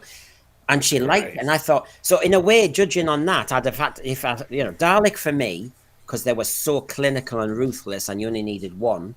Yeah. I didn't like all the touchy-feely, I've got your genes now, because of course, this is the timey-wimey sci-fi nonsense that RTD and Stephen Moffat play around with forever. I touched a Dalek, now he's got my DNA. I've got a sledgehammer because of the toy maker fairy dust. I mean, this is just blather. So that I didn't like. And I don't want an emotional Dalek. No, that spoiled it a little bit. That bit. But the rest of it, when you saw that Dalek thinking, when it was all, and he fired at the fire alarm thing, so all the water came down, and he's thinking. Yeah, that was so good. Whoa, That was I want so to good. thinking Dalek, that's what I mean. They've Yeah. You know upgraded. what I really liked is when they had the Dalek come out and do what I've always wanted it to do, which is have the midsection turn like Yes. a tank Yes. and rotate, and he just nails everyone back and forward. A They've tank, never done it exactly. No, it hasn't. That's exactly what it was. This is what I like. It was a tank. I mean, I'm so sick of people calling them robots and stuff. Yeah. There's a being inside it. It's a tank. It's a war machine, and that really showed the Dalek off to its best. It's probably never been bettered, actually. It's and it was a single Dalek. It was, and so Dalek. Anyway, my answer to it's 89. The highest audience appreciation was Parting of the Ways. Oh, really? Yeah. Now, Right. if you think about it, it had a regeneration. Yeah, It I had the guess. Daleks. I suppose it had a bit of romance with the kiss. Had the Not kiss. many- I was a bit disappointed with that, particularly the kiss. The kiss was very titillating. It was an excuse to have them kiss, wasn't it? And then they made up a bullshit excuse. But I think in a way it gave us it. Before we now have retrospect, at the time I was blown away by, oh God, you can do that with Doctor Who. Oh, you can do that. Oh, and I wasn't actually seeing that the consequences of this might be dodgy. You know, the TARDIS opens up in Boomtown. The whole TARDIS console opened up, didn't it? And you could see some life force. I mean, all right, okay. So Parting of the Ways got 89. In second place was actually Bad Wolf. So actually, Really? the 2-part finish scored first and second place. In third place was the Doctor Dancers. So fair Everybody enough. Lives, that Yeah, fair worked. enough. And then in joint fourth place is Dalek and Empty Child. That's fair. That's fair.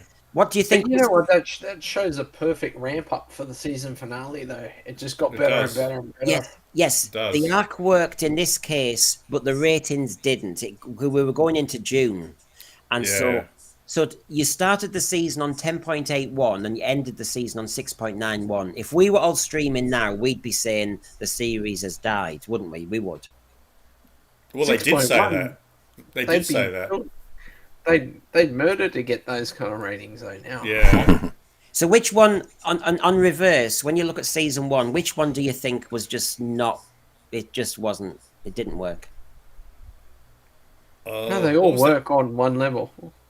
You may have preferences, but there was no epic fail in that 13 season run. What Right, was the well- Simon Pegg one? What was the Simon Pegg one? Oh, I that think was- that was Yeah, the Yeah. long game. The long Yeah, game. I that didn't was like that one. I didn't like that one. I didn't like the monster. I knew it was a skit on Rupert Murdoch and stuff, but it was like, oh, Yeah. whatever. I think that was the weak spot, maybe that one. And all the stuff about putting a bum cheek on your face, you know, that silly little thing. Yeah, It's like, yeah, get yeah. over yourself. But, and it makes sense. Obviously, I've got the figures here, but it does actually make sense because I remember reviewing Rose again, and it is a bit flat. So that got the lowest, 76. Now, 76 again is in Jodie Whittaker territory. It's whoa. And in joint last place is End of the World. So basically, it started with a bit of a limp in audience appreciation, and it might be an element where the audience are saying, oh, is this what Doctor Who is now? And remember, there might be a lot of people going, I don't know what Doctor Who is this what it is? And as you start to work it out, it builds. But to go from 76 to 89 on audience appreciation, I think is a massive success. To go from 10.8 to 6.9, okay, interesting. Maybe don't start it in March. Oh, we're doing April this year. We never seem to learn. Mr. Squinty Mint says the first 2 parts had some terrible lines in it and did the RTD thing of ending the story 10 minutes early. Oh, yes. They run out of ideas. If it's a sci-fi concept, you can do it. Garrett Williams, the long game did not work. No. But it was the Nerva Beacon thing. He needed to do a cheap episode with the same sets that he would use That's later. right. I understand. That's right. It was born out of practicality, yeah. I think it works though. Like if you rewatch it by today's standards, it's bloody Shakespeare. It actually You're is. right, yeah. I watched it the other day, and I would say it was the least exciting one, but it's still by today's standards, it's a good episode. Oh, it's David- very watchable. David Harding, the Ninth Doctor, literally spitting his anger at the affront that this Dalek even exists was so good. I mean, It was. I have to say, and it's awful, isn't it? I don't like to compare all the time with different Doctors, but when you saw Chris Eccleston trapped in that room with a chained Dalek and he lost it, you thought, oh, the acting stakes have really ramped up in Doctor Who. Whoa. That was bloody good. That was a true master of the craft, that scene. I love it. And I showed the clip, and I'm going to try and do it again while we talk, but I will try in a minute. But the moment when in Bad Wolf, and he runs in, and it looks as though his companion has been turned into dust, and he's so intense. He's brilliant. You know, he actually looks concerned. I mean, I have to say, the acting stakes have never really been bettered.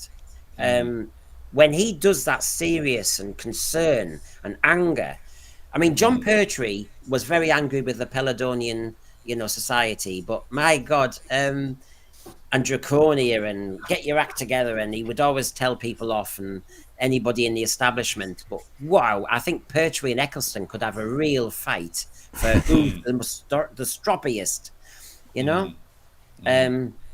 So PB Props is just good to see you, PB Props. The Dalek in Dalek was originally planned to be a classic style. Then the big reveal of Parchment of the Ways was to have thousands of the new style. Makes sense when you think about it.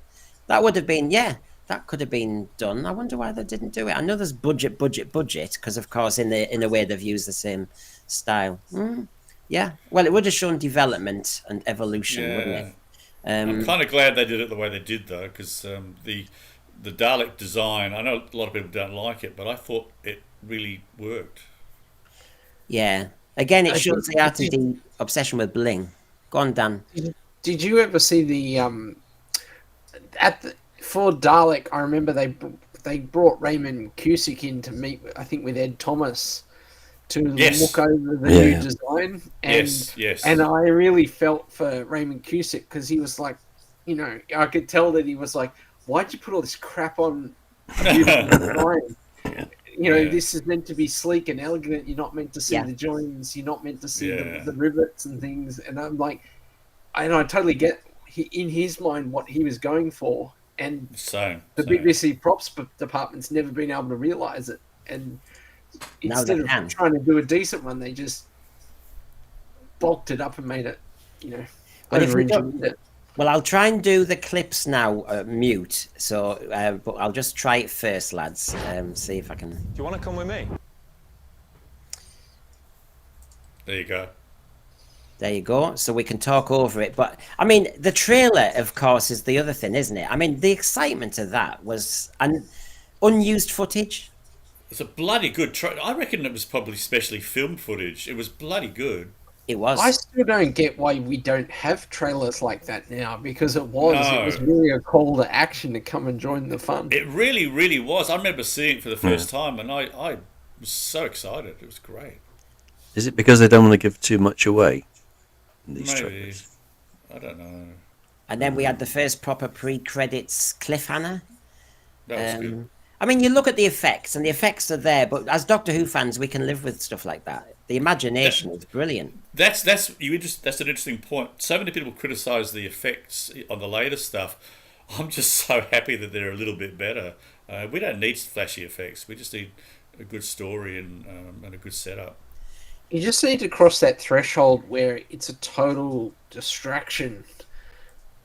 Like when your effect totally fails and it's a distraction. If you get it to the point where it's passable, people walk right over it.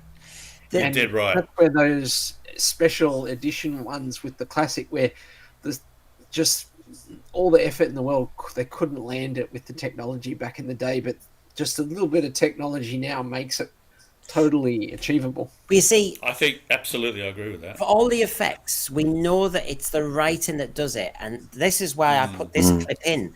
That moment, I actually think, I'll be honest with you, if I was script writing for Doctor Who as a Doctor Who fan, I don't think I've ever thought about this.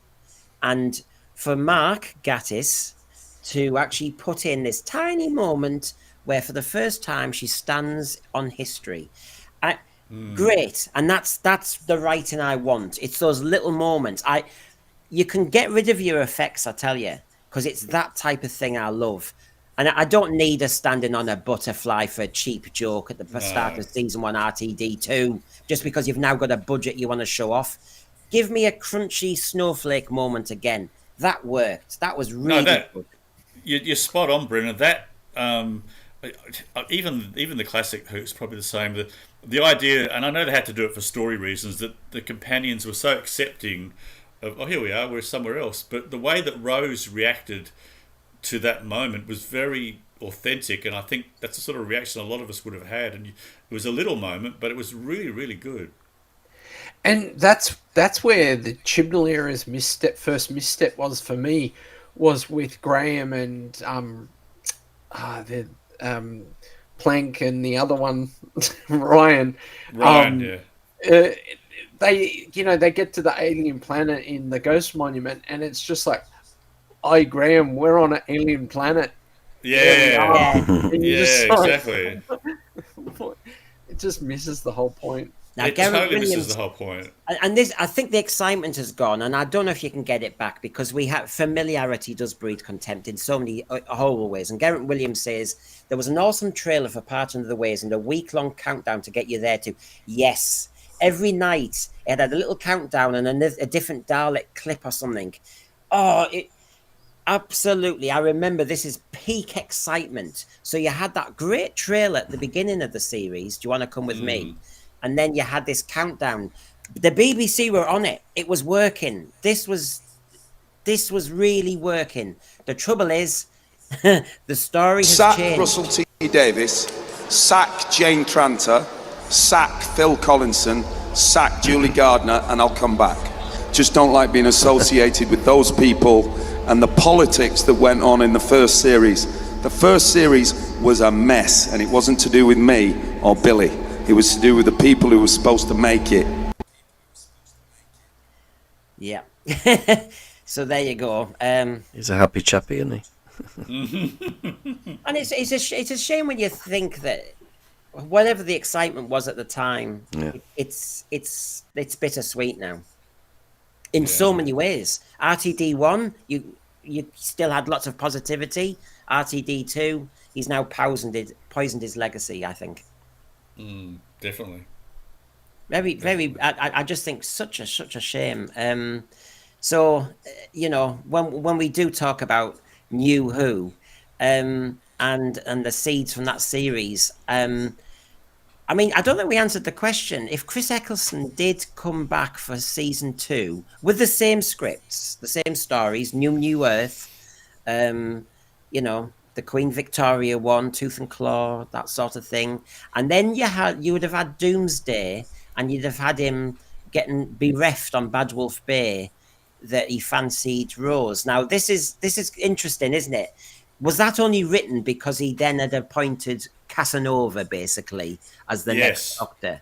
Yeah. I think it would have been a bit creepy with Christopher Eccleston, despite the fact that he is a brilliant actor. I think it was definitely for that reason. There was because he was kind of a sort of a sex symbol, wasn't he, David Tennant? I think it would have been a bit creepy if Christopher Eccleston had have done it. Having said that, I would have loved to have seen him do another season. Well, you see, this is where the hypothesis is interesting to talk about. Imagine we're all having a pint, everyone. The truth is... what do you mean, imagine? Come on. The truth is, if you really do think about it, if Chris Eccleston was committed to a second series, and it does make it awkward to do this kind of relationship thing with Rose, I say hallelujah. We'd have had a gritty Doctor that have adapted the script slightly, and I think the gurning would have disappeared, and I would have thought we would have been on the precipice of a fantastic era. Now, everyone goes, but the David Tennant era was really good. Yes, it was, for other reasons, and it was all the soap opera stuff as well. Yeah. But we could have had a darker Doctor Who. But David Tennant was very popular at the time. Yeah. He was. He isn't now. Oh, no. He's not now. No. But you see, the stories would have been different. We wouldn't have had him, touching the white wall and getting upset and all the rest of it. And I don't know. Maybe we might have been in a slightly better place and not had so much hocus pocus romance. I agree with you, Brendan, because I know that Eccleston was unhappy with his attempts at the light stuff. So he either would have improved on it or he would have gotten rid of it altogether. And I think having a slightly darker Doctor would have been fabulous. Now, Stephanie Barrett is reminding us, as an Aussie Whovian, the trouble was that the ABC didn't use most of the BBC's trailers and instead made up their own. And once was stupid enough to include a major spoiler. I wish I'd seen the BBC trailers at the time. Yeah, true. So what were the essence of your trailers? I don't even really remember them. They weren't that. I saw the BBC one. It takes me back. Remember when YouTube? It took you like an hour, 2 hours to upload or download like a 2-minute clip. That's what I was doing. That's how I saw the trailer. It took me ages, but it was so exciting. I can't remember the Australian trailers, but I know there weren't anything to write home about. Well, look at this, crimpling doubloon. And now this is where hypothesis really gets in. Imagine Eccleston's Doctor meeting Sarah Jane. Yeah. Because he would have been so intense with this. Yeah. I remember the it was David Tennant that got my wife into it, and she knew of David Tennant and got interested, and then saw a couple of episodes and then went, I want to see all of this. And because I'd always been a Doctor Who fan, so she went back and actually wanted to watch it all from Christopher Eccleston. She loved him, but it was actually David Tennant that drew her into it. So, and I think that was the big draw card. I mean, that was also the year that also later on Voyage of the Damned. It was only like 2 or 3 years in, and like it was massive. It was massive, but they had Kylie Minogue, and they knew what they were doing by that stage. And Chris Eccleston had to go through all the bruising mess, didn't he? Obviously, we don't know what potentially would have happened with a second Chris Eccleston series. But come on, put it this way, lads. Ncuti Gatwa's got 2 series for himself. Chris Eccleston only got 1, and you think, oh my God, the imbalances. And yet, the legacy of Eccleston's 1 season, just like Paul McGann's 1 episode, really, has much more impact than I think what Ncuti Gatwa's even delivered. Because they got it right. That 1 season is a better overall package than any of the other 20 years. It as a collective whole, those 13 episodes hang together the best. You can feel the energy of the team, the tension on set. I think all of it sort of comes together to make a pretty good season.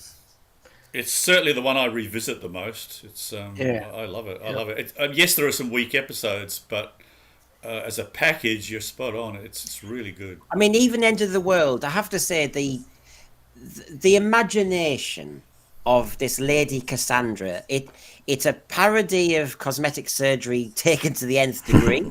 So it's kind of sci-fi, isn't it? And it's whether the special effects works or not, I don't care. I think it's a great idea. And that's where the comedy should be in Doctor Who. It's just there as an amazingly strange concept.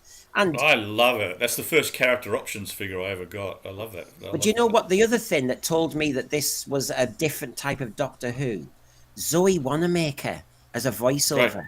Wasn't it good? And suddenly you thought, oh my God, these top actors are coming onto Doctor Who. Whoa. Yeah. Now that's what impressed me. And do you know what? I liked it at the time. When they played Britney Spears' Toxic, when you saw the... So did I. That worked. There was something about it, and I thought, oh my God, Doctor Who's getting really... It's getting confident. And trouble is, every time that happens and everybody says they like it, RTD thinks, I know what I'll do next. Eurovision Song Contest. There's always a twist at the end. Murray Gold, and then you lose. Or Goblin Song. Yeah. Or some of those records that you've already tried to forget. Well, it's not a new concept really to have pop records in Doctor Who, because they used to do it in the 60s. Yeah. With the Beatles. That's playing in the right, background. Beatles. That's Yes. right. Definitely. And there's the TARDIS that you said. I don't like. I got to admit, I don't like that TARDIS interior. It's grown on me, but it looks like a circus tent to me. That's my only downside. I was impressed at the time. I really was. I was. I think this is, what do you call it? Steampunk or coral? I know what. But I think because I like the clunky. It was metallic. I mean, it actually felt like a real set. I didn't like when they blew it up because those pillars just. I can see what you're saying. It's got the greatest show in the galaxy tent quality to it, and we all know what we think about that. But You're going back in detention again, Brendan. yes, and look, we're Doctor Who fans. We're talking about New Who, and the beauty of me doing that detention was I was able to look at the Caretaker and School Reunion. So actually, if you like clips, here's a few clips, everybody, with a bit of nice music, and then we'll come back to our season 1 discussion. Here we go. Okay.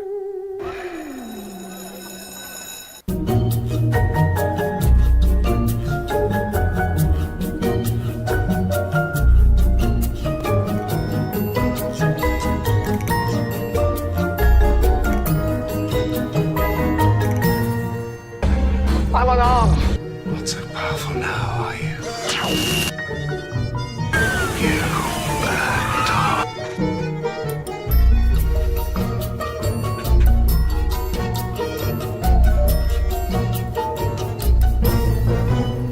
Come inside.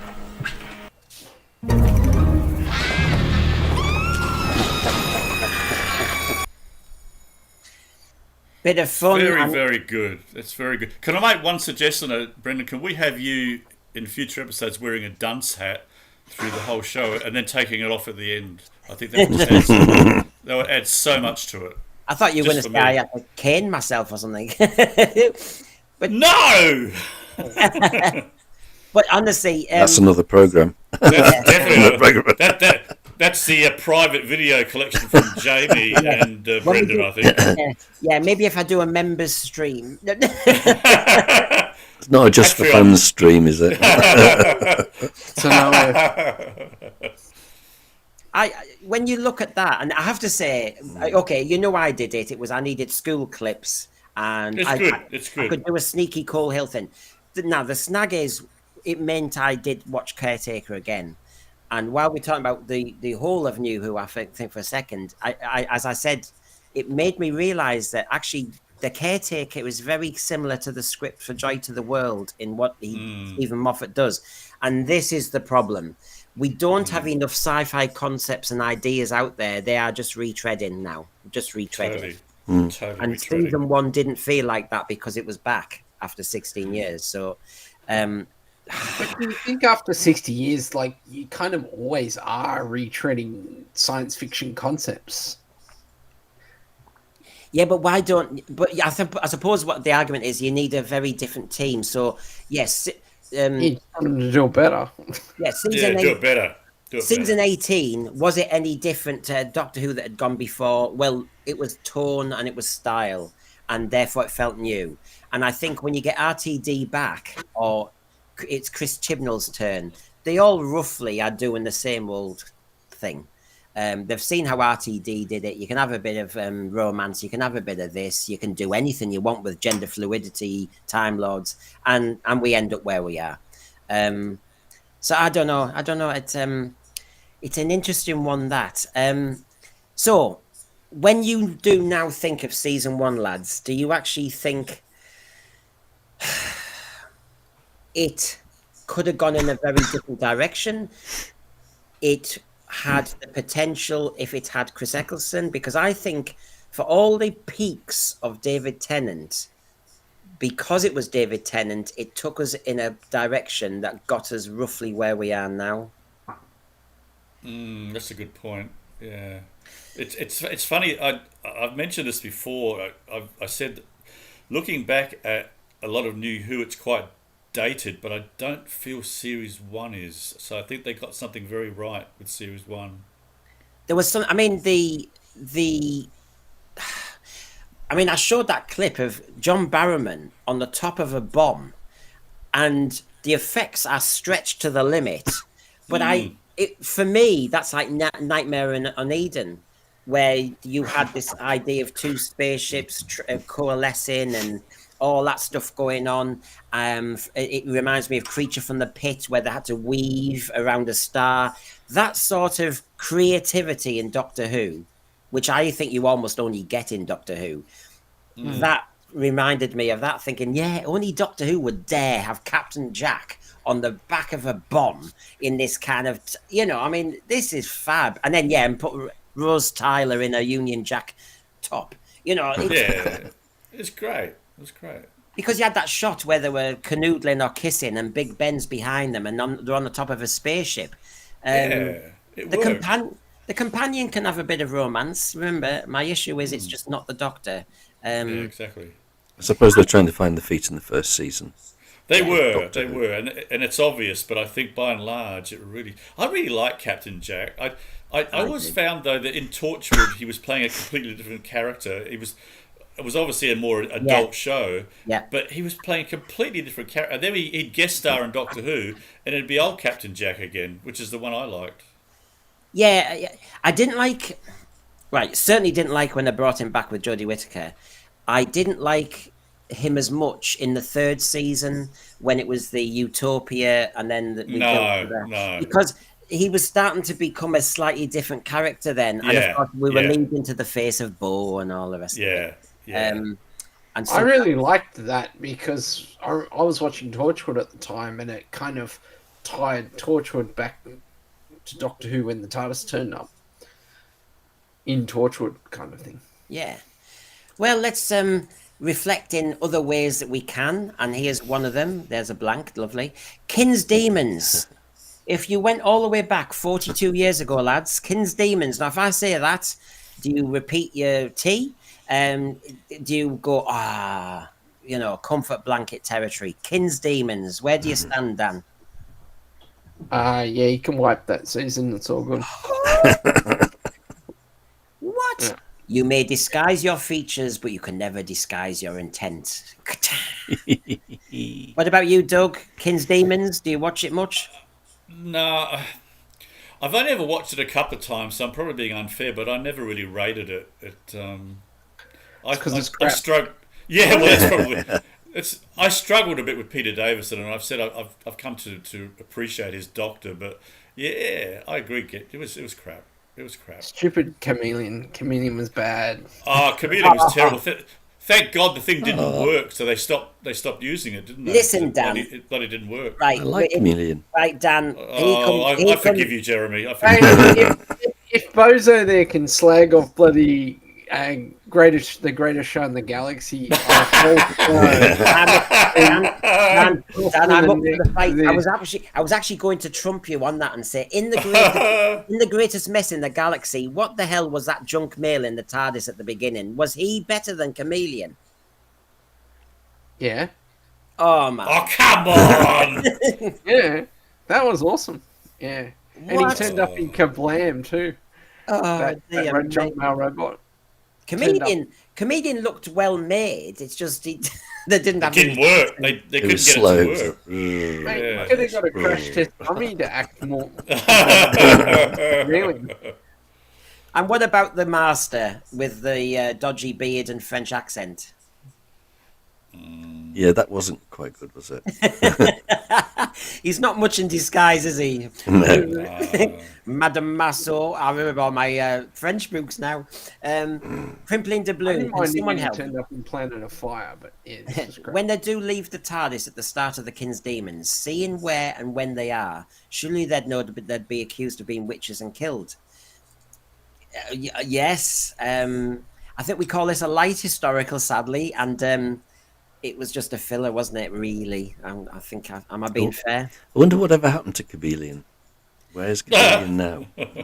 Hey, when I was in Benidorm, one of the restaurants we walked past, we nearly did a picture with the Hoopettes, because it looked like Chameleon holding a kind of, a glass of, it was just like a big statue, a metal statue. I nearly took the shot. So I think he's in Benidorm, Jeremy. So that's where he's in Benidorm. Wow. PB Props It's has not slumming it, is he? Slumming it, is he? In Benidorm. He's on a motor scooter now, like everybody else in Benidorm. But PB Props, Chameleon did work, but the guy who programmed it died. So it was a case of... Yeah. Okay. Oh, I know, it's tragic. It really is. I mean, it is tragic. Oh, that's sad. I take it back then. So it's a case of no one really knew how to operate it. And you know, back then, programming something like that would have been like a nightmare. Because it would have been like doing it in machine code. Now, SG... I think they want me back in detention, or they just want to fight. I think, well, instead of having the detention club, next week I should have the playground fight.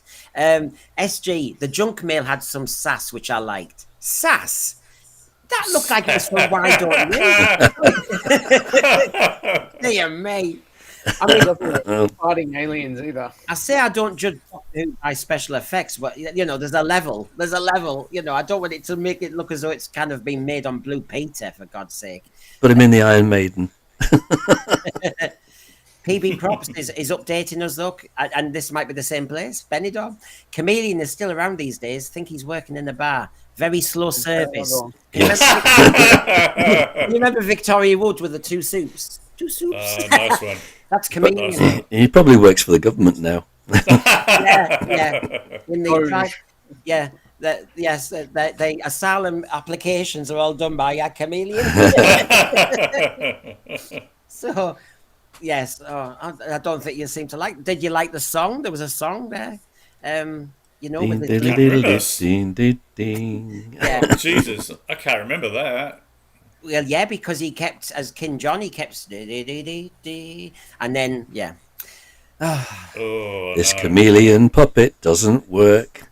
Around the back and give it a twerk. You're a bloody jerk. Now, you little pesky Aussies, Doug, you were saying to me, well, you were crying. Let's be honest, you were crying. We were shafted by the. You were shafted. I can't even talk. I'm so upset. We were let down. There's no legal way to watch classic Doctor Who in Australia other than I think maybe it's on Amazon Prime or Stan or something. But I had BritBox specifically for the purpose of watching classic Doctor Who, and I was a happy little boomer watching them. And then bloody Disney came along, and I'm assuming it had something to do with Disney. It couldn't be a coincidence. And we lost it from BritBox, and we can't legally access what you guys have. iView. I always want to call it iTunes, iView. And it's just wrong. We're just not acknowledged in this country. We're ignored. We're nobody to you guys. Where are you again? I'm in Australia, Adelaide, Australia. God's company. So, look, and look, you know, every Doctor Who fan at the moment is hearing so many bits of gossip, whether RTD's been sacked, whether Shooty's left, blah, blah, whether there's been a regeneration thing, whether Disney does want season 3, but it wants the back catalogue. You see, I did suspect that when they took the Seeds of Doom off, etc., that actually it is possible that some of the estates are savvy to this, going, I know you're in negotiation possibly, and I know Disney wants its mitts on the back catalogue, but obviously, therefore, we want a better payment. I mean, I would.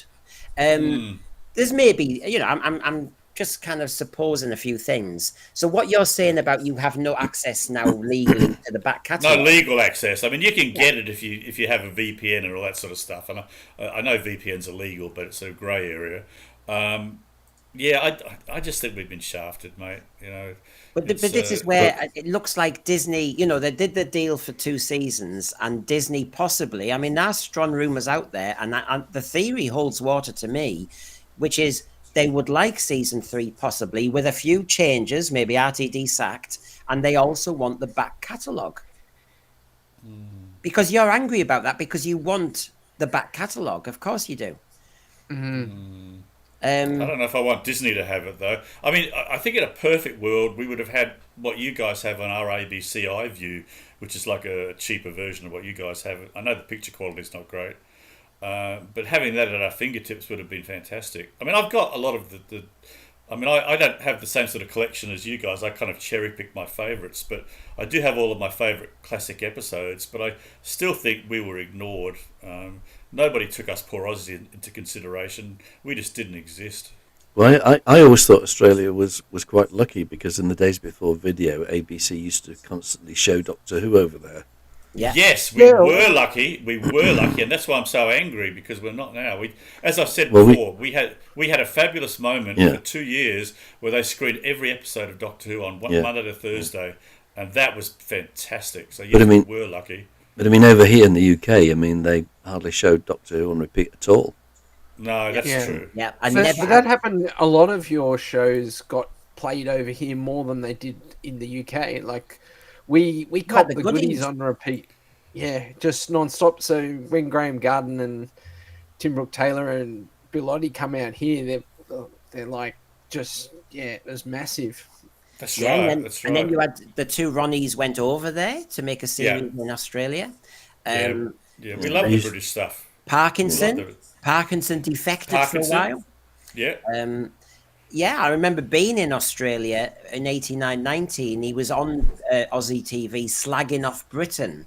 And I think he was assuming that nobody would have noticed, because in those days, to be honest, you didn't get to hear what was said. And I remember going back to England saying, Parkinson's slagging off Britain.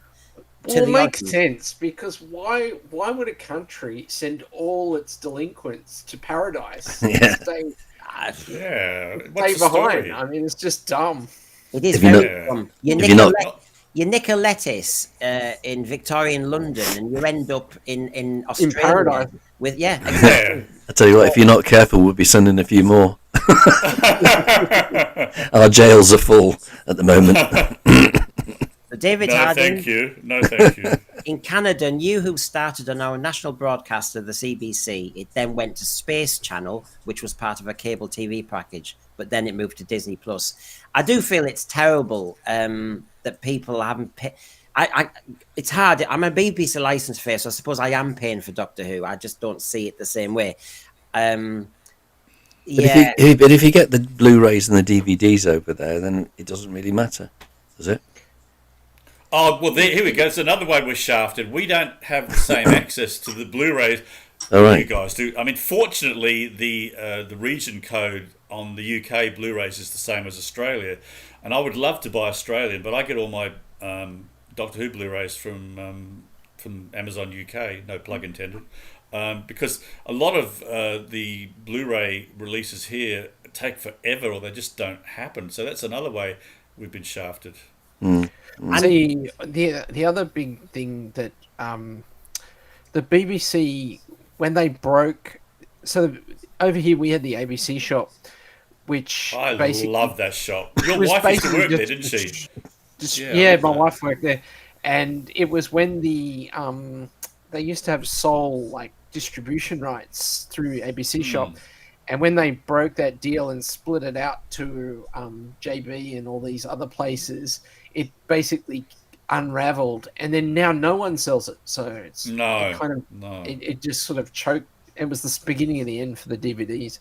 I suppose part of the argument, let's be honest, and I tried to put up one of the texts there, which was actually the argument that the Five Doctors was partly paid for by the ABC as well, if you want to go back to 83.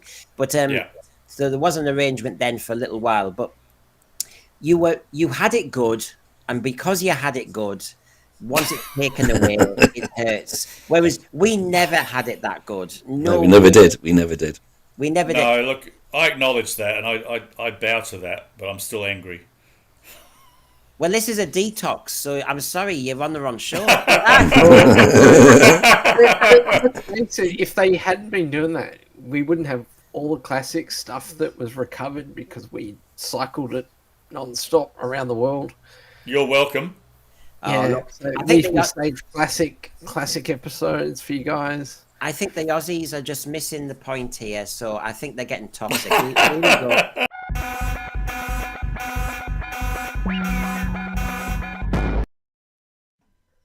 Exactly. They're wrecking their own therapy. This is what's going on here. You can't help yourself. Worse. Yeah, If I was your counsellor, 5 doctors. I want my money back. I want my money back. yeah, We're sending over some King's Demons DVDs to you right now. Oh, thank you. Thank you. yeah, and we've got some Jodie Whittaker as well. We'll send you. Yes. we got tons of Jodie Whittaker figures. Yeah. No, thank you. No, thank you. Yes, let's start a crowdfund for Australian Whovians. You can't get them over here. They couldn't even afford to put them on the boat to send them over here because they can't sell them at clearance at $1. No, absolutely right. So you've got Stephanie Barrett who's over there. Some can't afford many DVDs and Blu-rays, so online access is a pain. I know, I grant that. You get that's actually a really good point, Stephanie. Yeah. Well said. Not everyone can afford to buy all Blu-rays. You do, because you have a Labour government over there, and we have one over here, and they've spent a few years now talking about a cost of living crisis, and suddenly you're thinking, poor Doctor Who fans have to buy all these extra services for stuff that they did get free earlier. Yeah, like electricity. He's busy trying to pay for green energy. Over here, they had a catchphrase, a slogan, a political slogan: "Heat or eat." Well, what do? Do you get a Doctor Who DVD or do you eat? DVD. Doctor Who DVD. Stupid bloody question. DVD. So there you go. I've humoured Doug for 2 minutes. Thank you. By the way, Caves of Androzani, 41 years ago. Wow. Yeah. And when Peter Davison, trying to die, had to see a face full. I mean, this I have to say that. Yeah, you were mentioning earlier, Jeremy, about Robert Holmes being kind of used sparingly by J&T, but oh my God, this is the beauty of a good writer being held back, and then when you do bring him back, this is almost like saying, this is how you do it. Yeah. Yes, I know he came back and did the 2 Doctors, not quite the same, but this, wow, my God, you've had Carnival of Monsters and all the other shows he's done, and then Caves of Androzani. And I do grant, I was talking about Doomsday and the Rose Tyler romance with the Doctor and stuff. And in this one, you did have, I remember the scene when they're in that kind of bunker with Sharaz Jek, and he's all in leather, of course. And he's talking about beauty, and he's kind of very interested in Perry. And you can see the Doctor, who's the spare man, and he says to the Doctor, I don't need you. As long as I have her.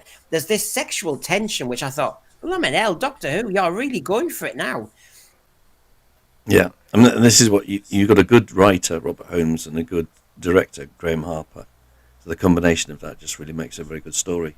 Bless him, Graham Harper. Yeah. I mean, I know he still does the conventions, and I've seen him in action. And I know he's getting older, bless him, and he hope he's got a nice pension 80. and everything. But yeah, but by God, he knows the score, and I'd love him to do one more or something.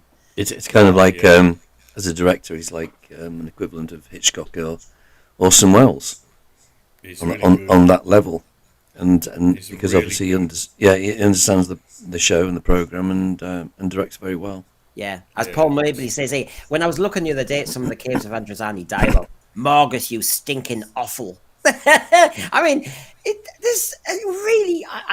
I must admit, I have to hold back from watching it too much because I don't want to ruin the effect on me. It's a bit like you've got to hold your talons of Wen Cheyenne back and stuff like that. But oh my God, please. I mean, if we all want a nice afternoon or tea time, get Caves of Androzani on. It's got for the adults all the political machinations. It's a bit like the Sweeney in space with all the drug running and everything. It's so gritty. You don't care about the magma monster and the fact that it's not brilliant. You don't care that it's studio flats and there's a bit of mist. You don't care. Because you have this political intrigue. You have the Doctor in peril. You, I don't know. Actually, I've got action and adventure and excitement, and that's what makes a really good Doctor Who story. Well, what was it? At the end of the day, Peter Davison's acting his butt off there, and by a pair of magnificent breasts. I was waiting for you to get around to that, Dan, but I agree. Well, they're right there, aren't they? The thing is, it was amazing that I recognised the quarry. I think it was used in Talons and not Talons, Tomb of the Cybermen. There's loads of quarries we've used in Doctor Who, and it's a joke, I know. But the way they use that quarry, the shots and the angles, and they made it really... I mean, you know, the explosions, the falling down the slope, and this was really good. Getting him on the edge, you know, when they were fighting and nearly strangling him, and he, you know, you've got the drop. Poor Liz Sladen with the Five Doctors always goes on about that ledge didn't work, No. whereas this did work. The angles worked and everything, and they really make that quarry look good. Yeah, I monopod skids and all that sort of stuff. Yeah. I can even forgive the dragon bit in the caves. Well, actually, and then the very strange bit. I mean, it's not 100% intact, because there's one element that I always think is a bit funny. If you're talking about sci-fi concepts that I seem to always go on about, don't I? And then suddenly Robert Holmes has come up with the genius is you have to milk a queen bat. I mean, it's problematic. Yeah. You have to, you know, who thought of milking a queen bat? I like how they don't put it on screen either, because it's like... I'm amazed Big Finish haven't done a series with a queen bat going. Nobody asked me. No, but how poetic is that bit? I think it's just off screen here, where, you know, he gives her the milk, and then, you know, she recovers, and then she's like, you know, oh, doctor, you know, where's the milk? And he's like, there's none left, only enough for you or something. And it's like, and the way he's doing it, it's like you can just see he's like, there's only enough for you, bitch. Dan, I think that's why in the Twin Dilemma he wants to strangle her. Yeah, exactly. It's like, I could have been Peter Davison for longer. I wouldn't have to wear this bloody costume. Yeah, so I think there's that. First, it's the best Doctor Who exit and the new Doctor intro ever. Can I just say one thing? I never quite liked the Colin Baker line, and it seems on a moment too soon. I don't know, it just seemed wrong for the whole story. But that's the second that it turns into the Twin Dilemma, and then from the Twin Dilemma, you couldn't get two different episodes. It's just like the people that made this in the same season. Yeah. But John Nathan Turner thought Twin Dilemma was better than Caves of Androzani. What was that? Right, yeah. What the hell? Because he didn't like Robert Holmes' writing. Well, yeah, petty. Can I just very say, much? It was while I've been doing these streams last year that I actually even heard this theory for the first time. I've missed it completely. That lots of Doctor Who fans seem to be in on the know that the end of episode 3 of Caves of Androzani was actually the regeneration starting. I never thought of that. Neither did I. And they said it's because they used the same effect that he had at the end of episode 4, where, you know, he said, nothing's going to stop me now, and you got that close-up to the cliffhanger. And you start to get that effect that they used an episode later. And I've heard now loads of Doctor Who fans saying to me, well, that's where the regeneration started. And I was thinking, do you know, I never, ever give that a second's thought. Me neither. So are they saying it's like kind of in the new series where he has that that sort of what do they call it? The temporal like the reset. They call later on they call the reset, but he's still dying right up until then. Yeah, I'd never thought. Jeremy, you seem to be quietly nodding as if you always knew. No, I didn't actually. Funny enough, no, not when you just mentioned that. I'll have to have a look at it again. Sometime. Oh, well, I get told the thread is very authoritative because obviously they just tell me and I don't see their face whether they're joking. Or maybe they just paid a fortune for that bloody effect and they were like, we've got to get our money's worth. Yeah. I like the bit where Peter Davison's carrying Perry. to the TARDIS, struggling. You just Yeah. You see, and this is it. You know, I said, for every time the sea devils come out the water, you get full circle marshmen. Repeat the same success. When you had that famous scene where he's carrying Perry with the bat's milk, there was no consent, and he's running like the plan. That you then got in the power of the Doctor, Yaz carrying the 13th Doctor, because that was what we were meant to think, wasn't it? It was on a kind of barren planet, blowing up and all the rest of it, and there's this beautiful relationship in reverse, sisterhood in action. And I thought, don't you try and emulate Caves of Androzani. It's not working. And then they go and lick ice cream on top of the TARDIS. I know. Oh, well, that's the other thing. Just die, for God's sake. I mean, when you're regenerating, unlike milking the Queen Bat, don't milk it. I mean, honestly, just why, all right. It's like the David Tennant regeneration. Oh, I'll spend a whole episode saying bye to the Ood and my Auntie Mary and Bob Ramsey. It's like, but you think about the logistics. They gave him an oxygen cylinder to go milk the Queen Bat in a little while, and it's like, well, sure, there's nothing else you're going to need to like milk a Queen Bat. I mean, I'm pretty sure. Maybe wearing the oxygen mask was unnecessary because, as you know, in Terror of the Zygons, he doesn't need it. But maybe it made him look more like a male bat, and she said, "Hey," and then she said, "Go on, then." It was. You have to. You see, I think Big Finish need to do a story on this. Where basically the Queen Bat is going, I'm not having none of this, you little human. David Attenborough over, and now he's kneeling down and films the Queen Bat. Yeah. She's now turned into a right kind of feisty character because she's going, I was never asked and I want my revenge. And she goes like, you've taken my babies. I don't know, the whole thing might be... Yeah, it's like Metabelius 3. The Queen Bat comes after a milk. I want my milk back. I think we're right in the regeneration for Shooty. Kill him. Yeah. The Queen Bat, she's back. A bit like Aliens. I'm here.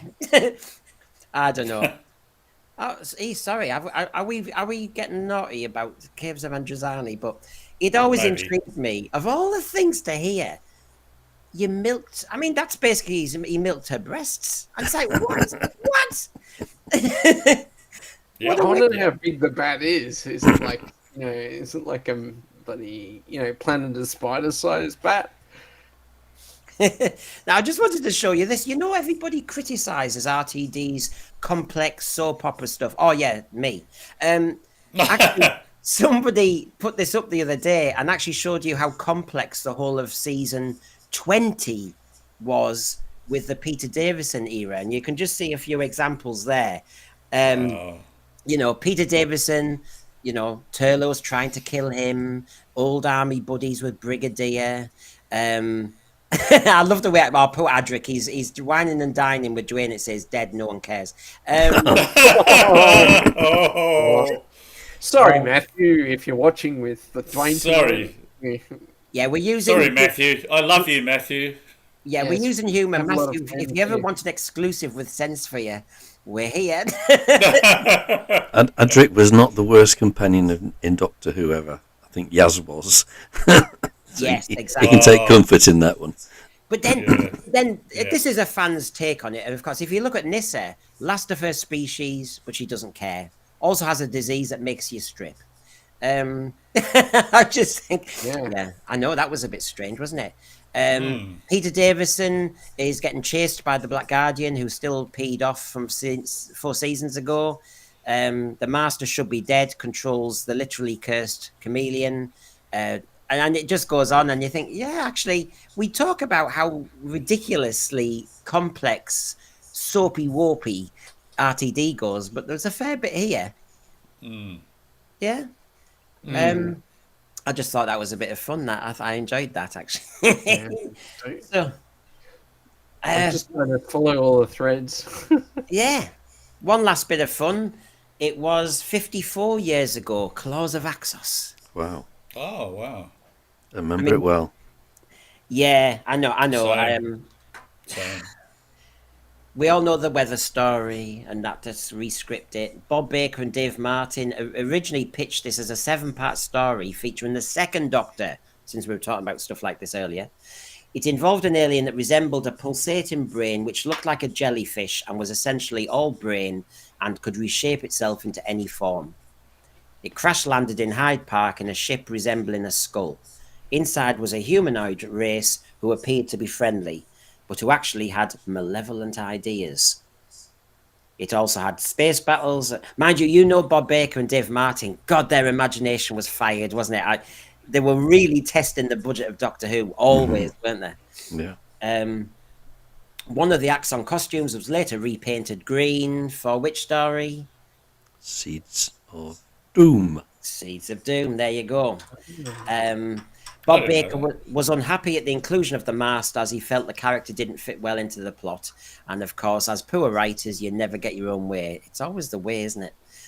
So I love that. I do. I mean, you know, I argued with Kind of Love Monsters that I liked Pertwee when he was off Earth, actually.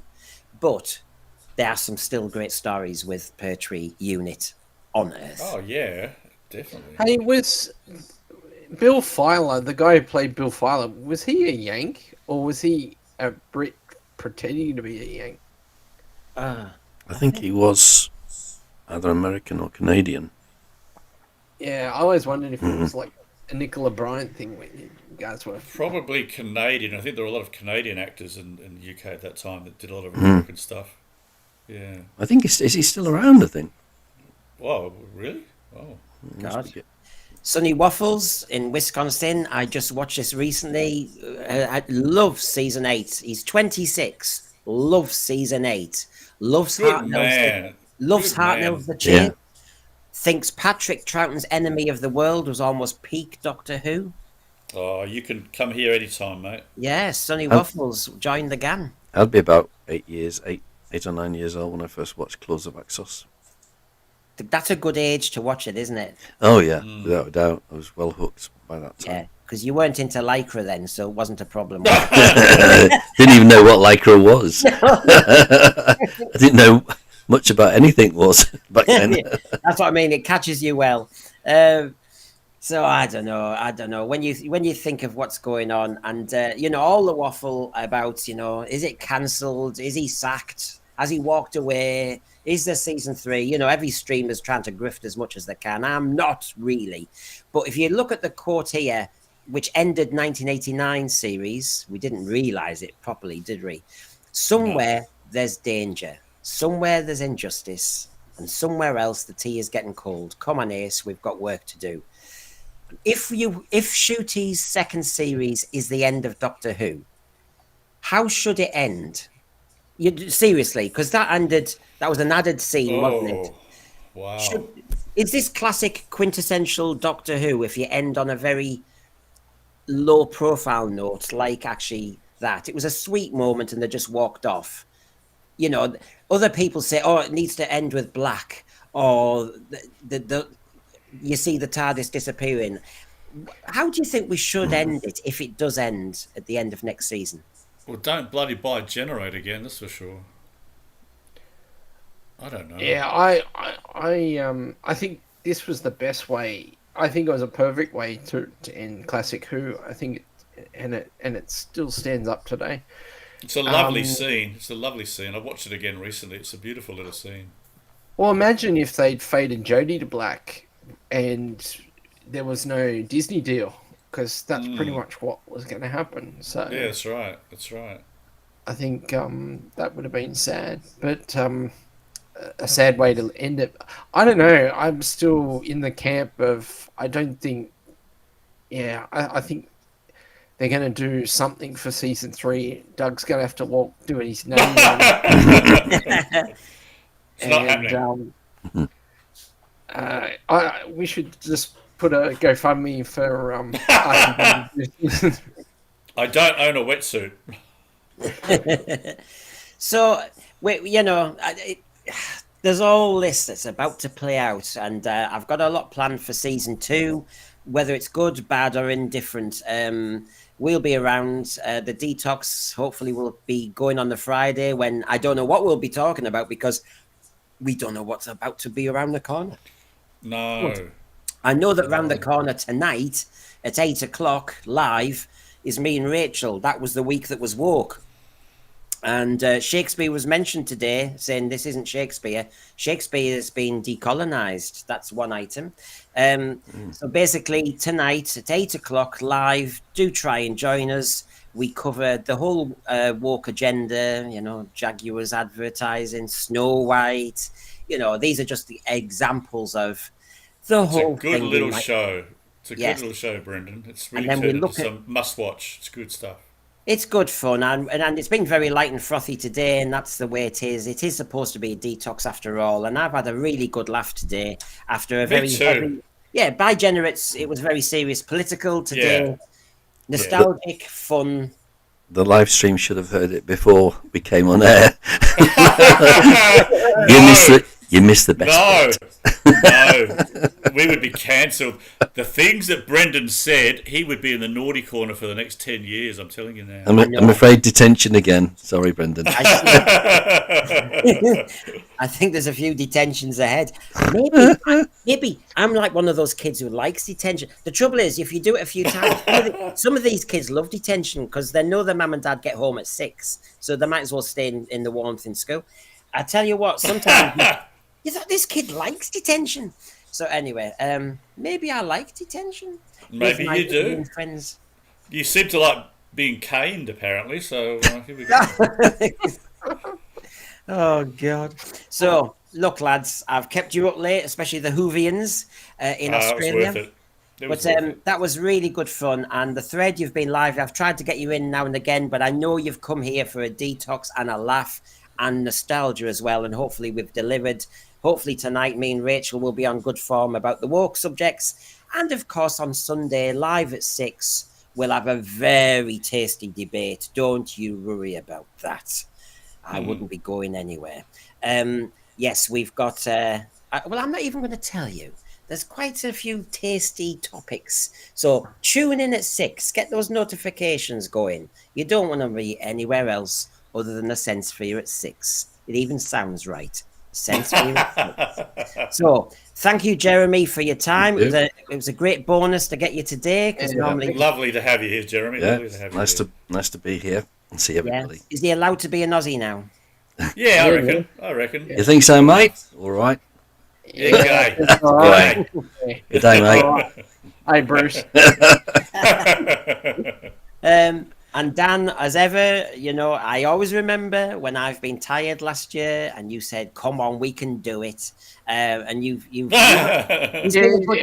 Brendan's trolling for ideas. He said, "What do you want to talk about this week?" I go, "Doctor Who." For a change. Oh my God! I've now got problems about to think of. I know, but Dan. Obviously, you've been here since the beginning, and you've been a good advocate of the actual detox. So, of course, always a pleasure. And An absolute tonic. Yeah, definitely. Of course, Doug is the problem one because I know. I'm sorry. I apologise in advance. Yeah, you know, I think it's best to just say Doug is the problem one. I'm the bastard child of Sense Sphere. That's it. Hey, you're going to end up in detention at this rate. Anyway. Cut that bit out. Oh, really? I've told you how to do it. You know how to do it. You should wave to Dwayne and his... G'day, Dwayne. G'day, Matthew. Love you. Look forward to meeting you. Yeah, Adric. If you ever want an exclusive interview... Aren't they down there with Doug? Why aren't you there, Doug? Aren't they in Adelaide right now? No, they're not. No, they're not. They're here. I think it's next week or the week after because Dwayne wants to catch up. We'll fool him. Yeah, they were trying to get it right because obviously it would have been great to introduce Matthew Waterhouse to one of our panelists in his undies. Here he is now. So everybody, thanks for your time. I've really enjoyed that. That's a nice start to the weekend. And of course, tonight, 8 o'clock live. That was the week that was woke. So thank you, everybody. Bye for now. Ta-ta. Thank you. See you later.